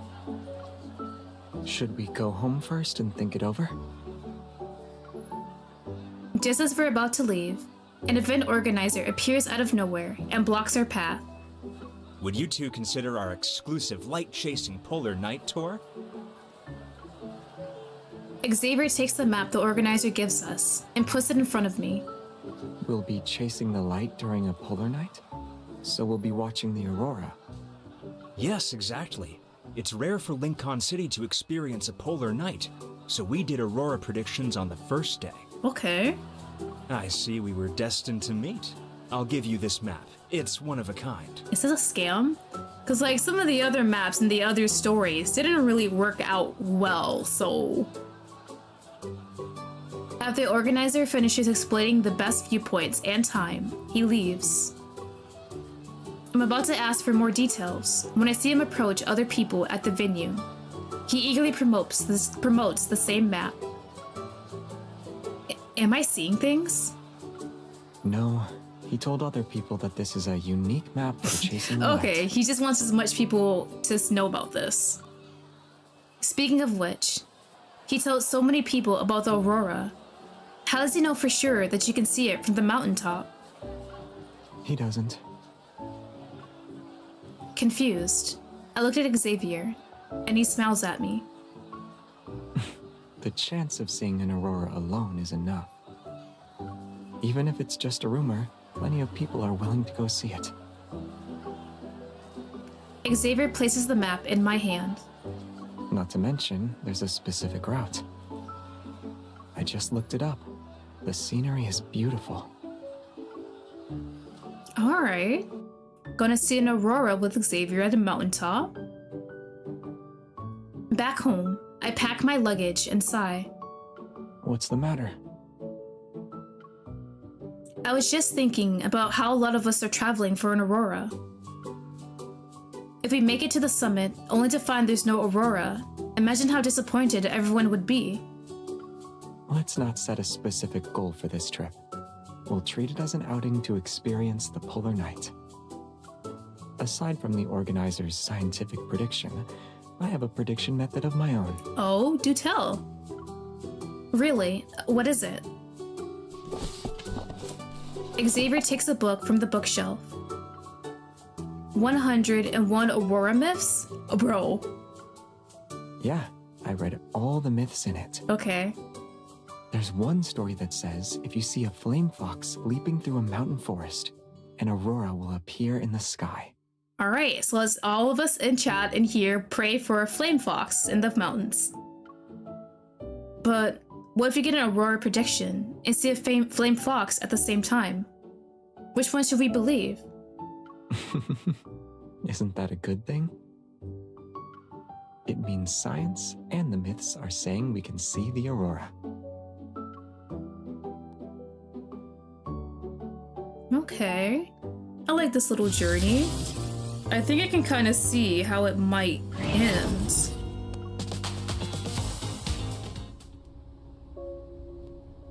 After following this winding mountain road, we slow down. The already treacherous terrain appears more perilous under the backdrop of the polar night, yet the distant mountains look more magnificent. I open the sunroof to get some air. Unexpectedly, the first thing I see is a huge flame fox mural on the rock wall. Below, someone is painting in the interactive area for tourist graffiti. Xavier, look! There's a flame fox mural.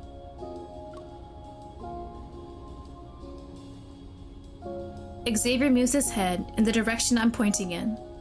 The credibility of the myth has increased. This mural is the same as the illustration in the book.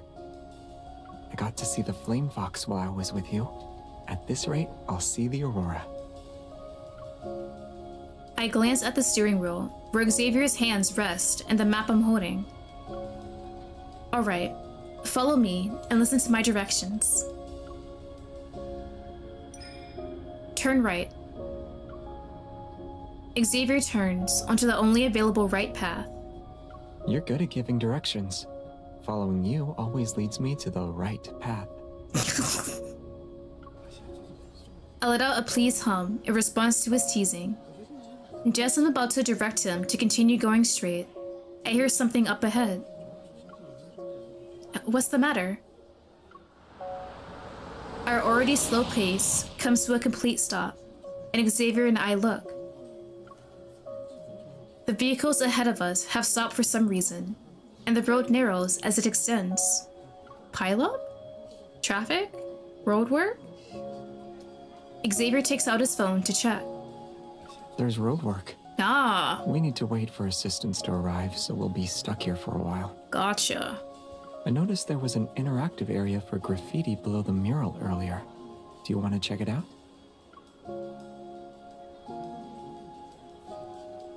However, after searching through our bags, we realize there's a problem.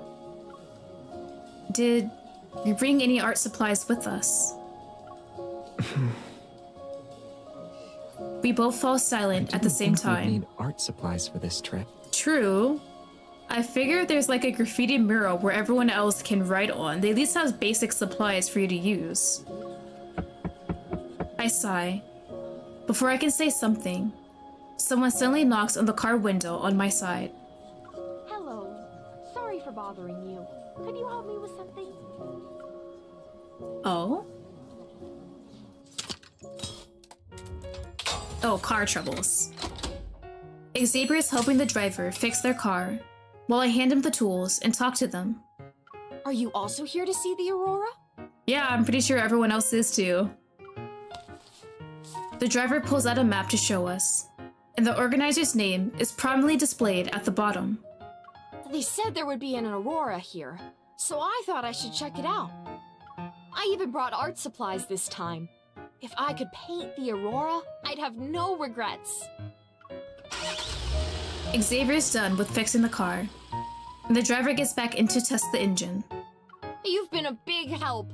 I need to thank you properly. Art supplies? He don't need to do that. I glance at Xavier, and he immediately understands. If it's possible, could we borrow your art supplies for a bit? Hell yeah. Worked out.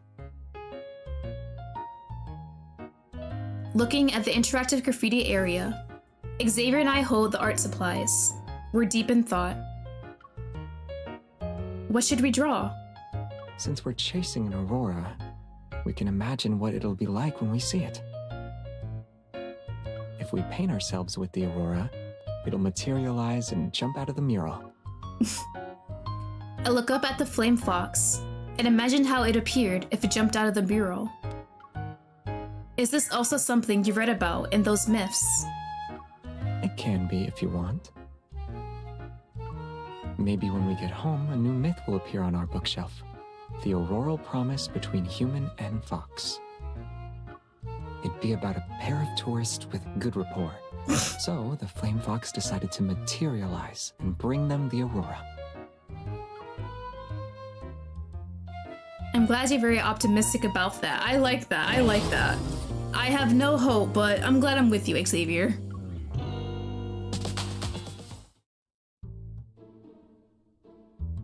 We're only just set off when a herd of wild elephants blocks our... What? That's weird. Why are there elephants here? It looks like we're approaching an ecological forested area ahead. Okay. The effects of this polar night's magnetic field anomaly are greater than we expected. Alright, they're just elephants here. Okay. The elephants are probably from the forest. Are we going to encounter a lot of animals that wouldn't normally be here? If we do, then this trip will be lively. Xavier turns the steering wheel and drives in another direction. We probably can't pass through this area. Let's find a safe spot and set up camp.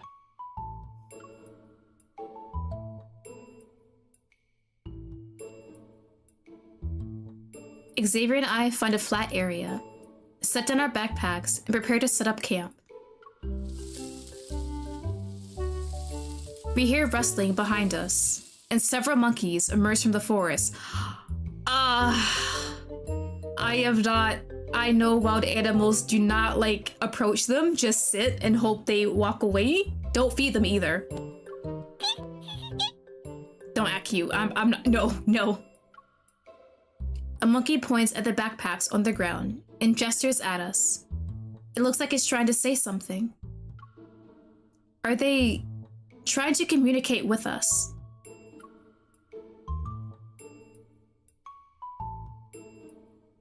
Uncertain, I look at Xavier. Yeah, it looks like they're saying hello. Should we greet them back? Maybe not? Xavier nods at them. What does that mean? It sounds like they're happy. While we're still puzzled, the monkeys seem to take our confusion as some kind of approval. One of them grabs a backpack before they run off into the forest.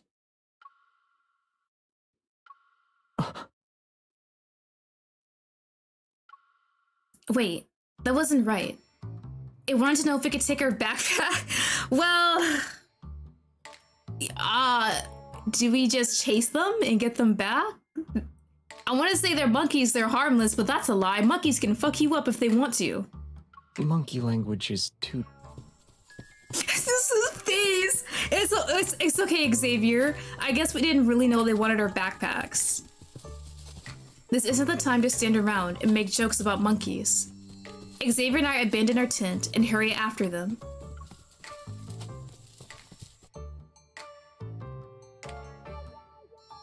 Following the group of monkeys deeper into the forest, I stop at the sight before me. Xavier, what is that? I reach for Xavier's hand, and he squeezes my hand as he follows my gaze. What is this?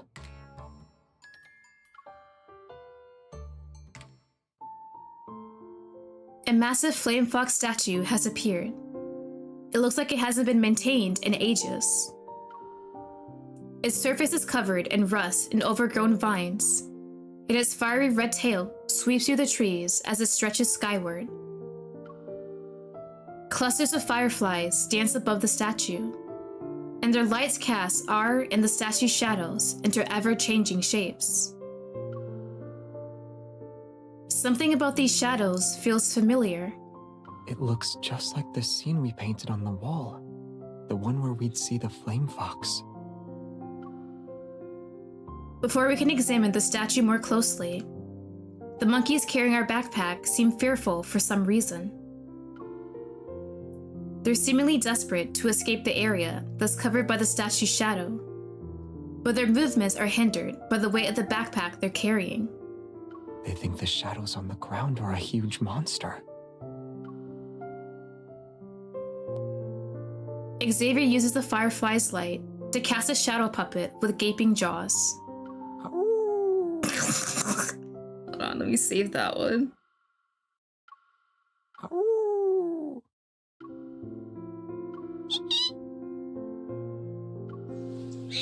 The monkey immediately drops the backpack and bolts. The group disappears from our line of sight. Xavier walks over to pick up the backpack. His shadow, which is the same size as mine, slowly shrinks as the angle changes.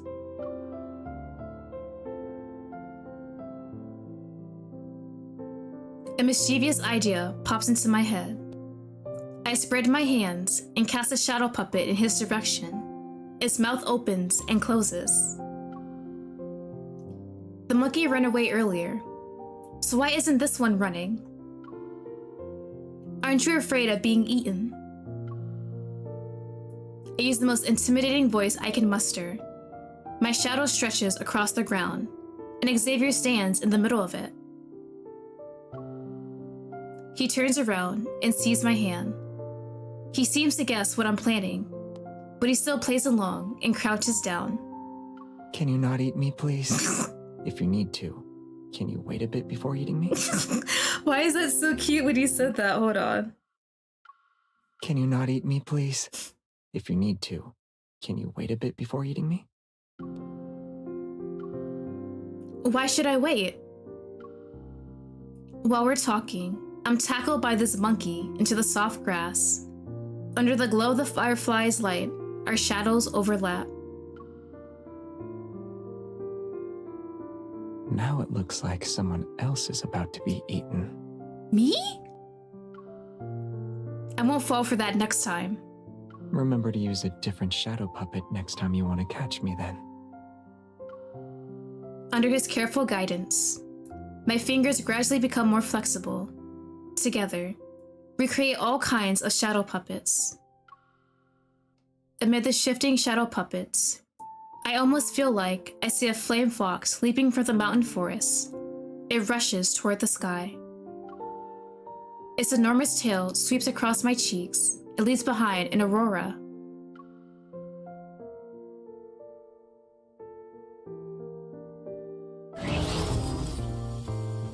Alright, chapter 3. We still have a lot of time before the predicted aurora arrives, so Xavier and I spend a few more days wandering around the mountain. I don't know if it's our luck, but the cave that was closed on the map is open at this time. Hello. Please sign in here. Gotcha. Here's our guidebook for the Lone Light Cave scenic area. Please read it.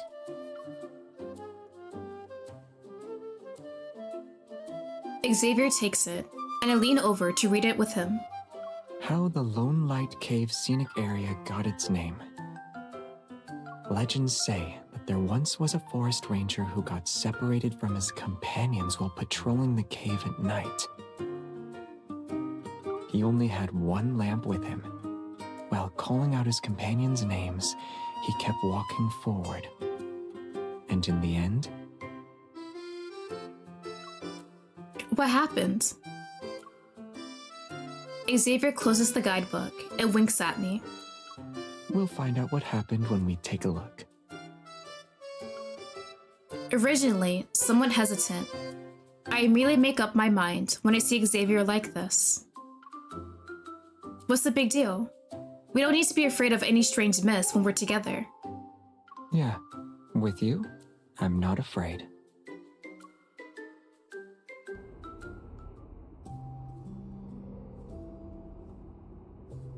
However, after crawling into yet another cave, Xavier and I are separated. Please do not get us lost in the cave. No, no, no. Xavier? Xavier? That is my nightmare right there. The cave only echoes with my voice, and a few specks of light circle around me. I've yet to get any sort of response from Xavier. Xavier, you're not trying to scare me on purpose, right?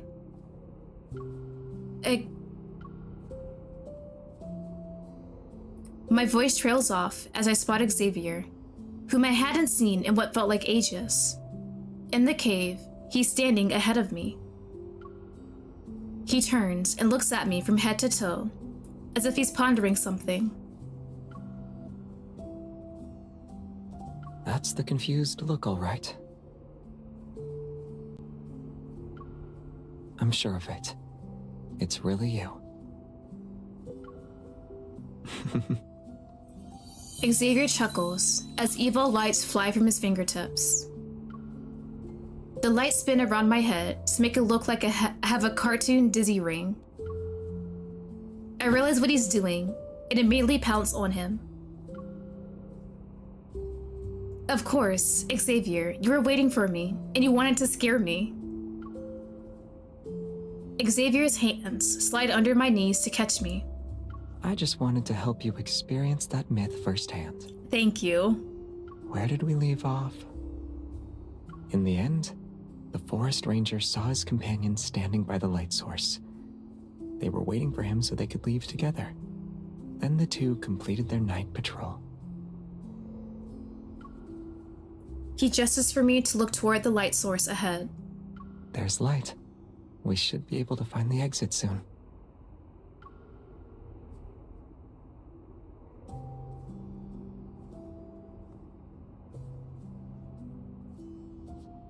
when Xavier and I follow the light source out of the cave, the specks of light cascade like a waterfall and illuminate the entire hilltop. Xavier, did you use your evil? Not really. Probably. A tiny light lands in my palm, and only then do I realize the light specks before us are actually fireflies. They seem to really like my evil. Several fireflies notice the specks of light at Xavier's fingertips and fly around him. It's because your evil is warm. The fireflies like it. How much do they like it? Even though the hazy cascade of light, I can still see Xavier's expression with perfect clarity. He looks gentle, and I see myself in his eyes. I'm also bathed in gold. I guess they really like it. They think that this person is shiny, golden, and warm. They want to stay with him forever. Then, I guess he'd think, despite all that, a certain firefly only wants to stay with him forever. And he'll wonder if there was a way to be liked even more. Can you help me ask the fireflies what this person should do now?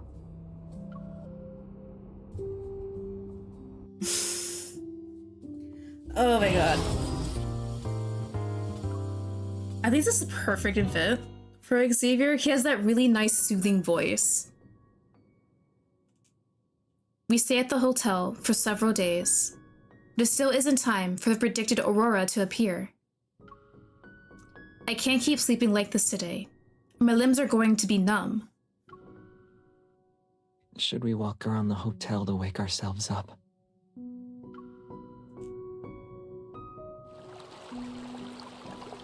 Next to the hotel lies a vast lake.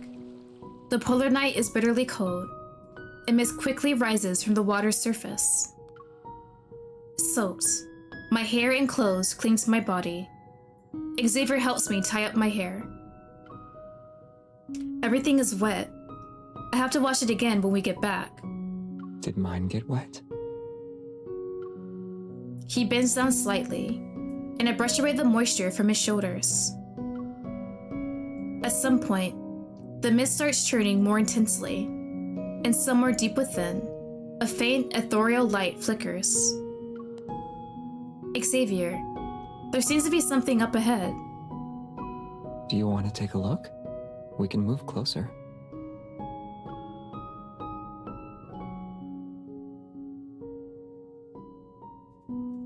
As we kept walking, the mist parts. I see glowing branches by the lake. The cold light dances like phosphorus flames. Condensed mist falls from the branches like diamonds. Dropping into the lake, they create ripples. Is this diamond dust?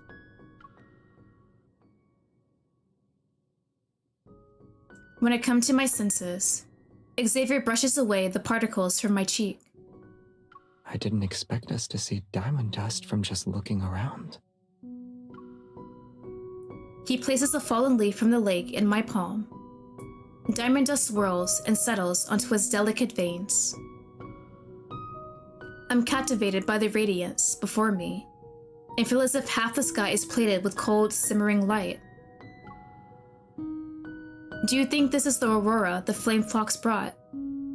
It's hard to say, but maybe I have a way to show you an aurora.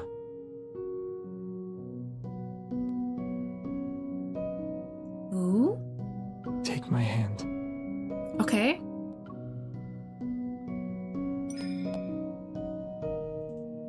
I do as he says, and the diamond dust falls onto our clasped hands.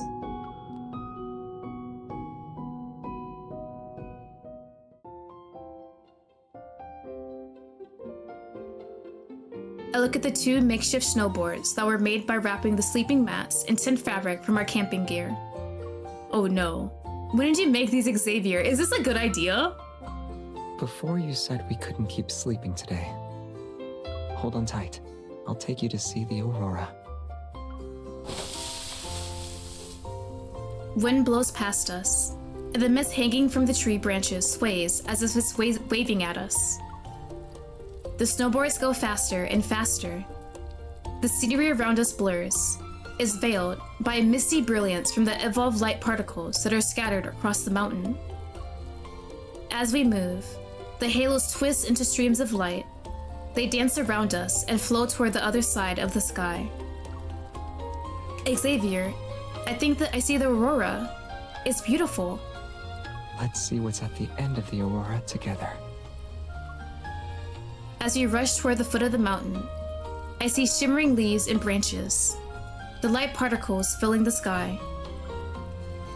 And Xavier's face is gradually moving closer. He smooths back some of my disheveled hair, and I can see my reflection in his eyes. Yeah, I can see it now. The aurora really is beautiful. Are you talking about me? Last chapter!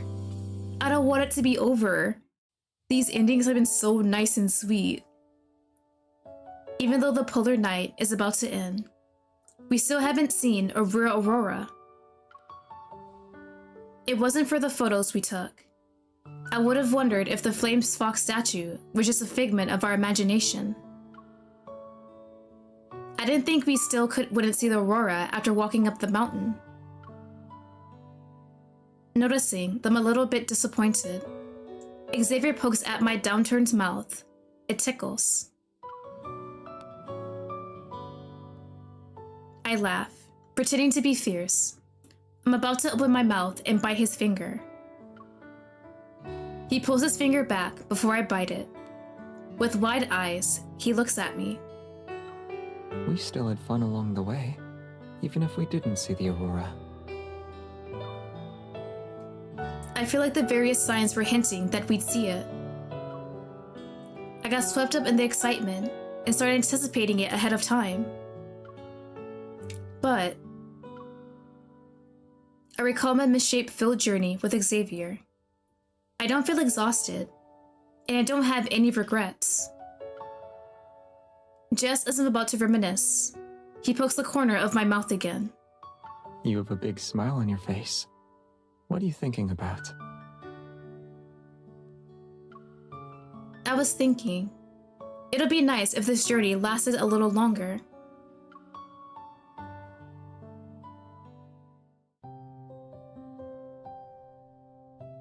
As expected, we didn't see the aurora. There's a traffic jam on the road back to Lincoln City. We'll be stuck here for a long time. I rolled out the window to get some fresh air and overhear tourists in the neighboring car chatting.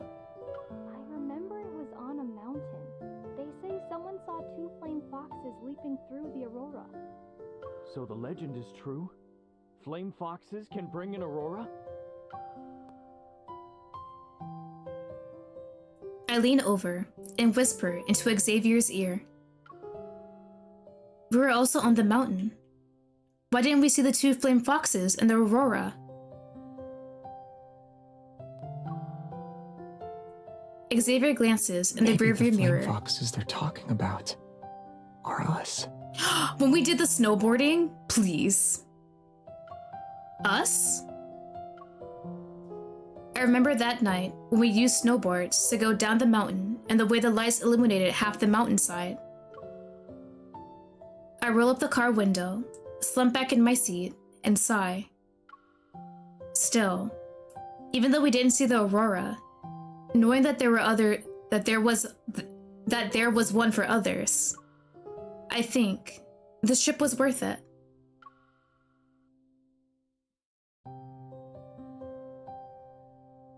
I look at him, and our gazes meet as he turns his head.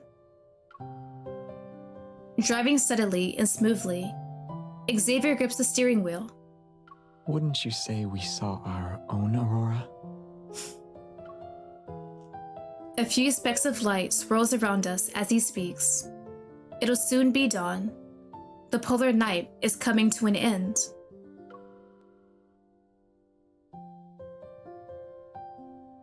Is that the end? What do you mean? It felt like his abruptly ended. Okay. Well, that was all the stories. Hold on, let me claim my stuff. I really enjoyed those. I kind of like how the ending was all nice and really sweet. So first off, hold on. Oh, I'm so happy he's here. Change look. Yes! I forgot I have Eliso now. I am putting this man. Hold on, chat. I just have to. Ooh, I can still do that. Okay, Silas, you about to be dancing for me. Confirm? Yes. Ooh, I can change my look. Hold on. I barely touched the Eluso last time they had it. I just want to do it for this one. Is it just my makeup? I can't do anything about that. Okay, hold on. I do want to change the hair a bit.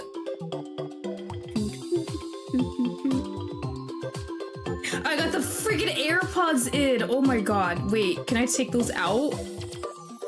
Oh my god, I might be stuck with the AirPods. Oh no.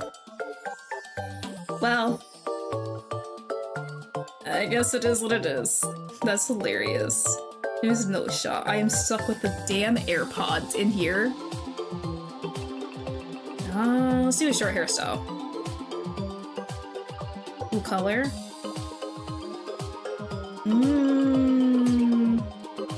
That works.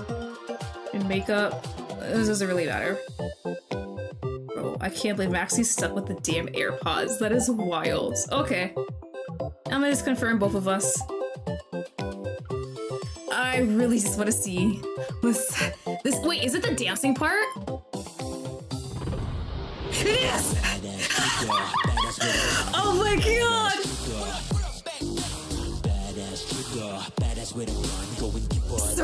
Sir!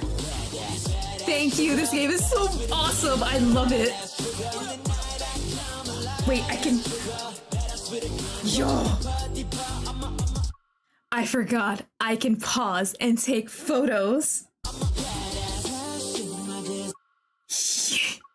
Bro, this is the best thing ever. Yeah.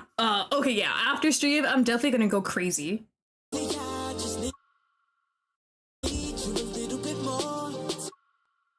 Bro, with the photo walk. Okay.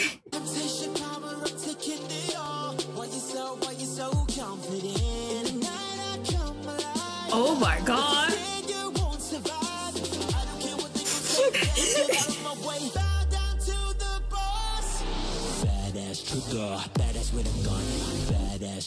Ooh.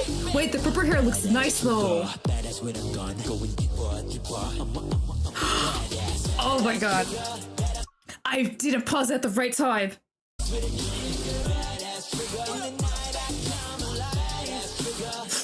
Bro, Silas is never taking this outfit off from the Luso. Yeah. Oh. It lags a bit, but that's perfectly fine. This is the perfect part to stop. Oh my god. Yeah, I enjoyed this. I enjoyed the banner so much. I might spend a bit more in an attempt to get Caleb's card. I got Silas's and Raphael's. I got Silas's outfit. I got another outfit box. If I continue pulling, I can get both Caleb and Raphael's outfit, so I might just do that. We'll see. But that's it for today's stream. I hope you guys all enjoyed it. Thank you for stopping by. I really appreciate it.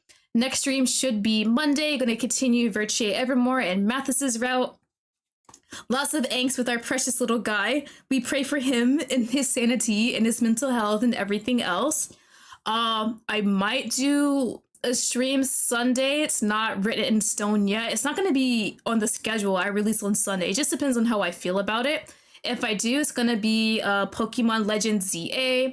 I finally got my capture card to work. I was supposed to stream it yesterday, but capture card was not working. I got it now. Oh yeah, so that's it for today's stream. Thank you all for stopping by. Oh, also, India Soulmate Heart Gauge. It is 18 plus yandere. I have a post in my YouTube section about it. Definitely check it out. I bought it. I cannot wait to play. I played the demo and I had so much fun. I need to find time to play it because, oh my god, I've been waiting for it.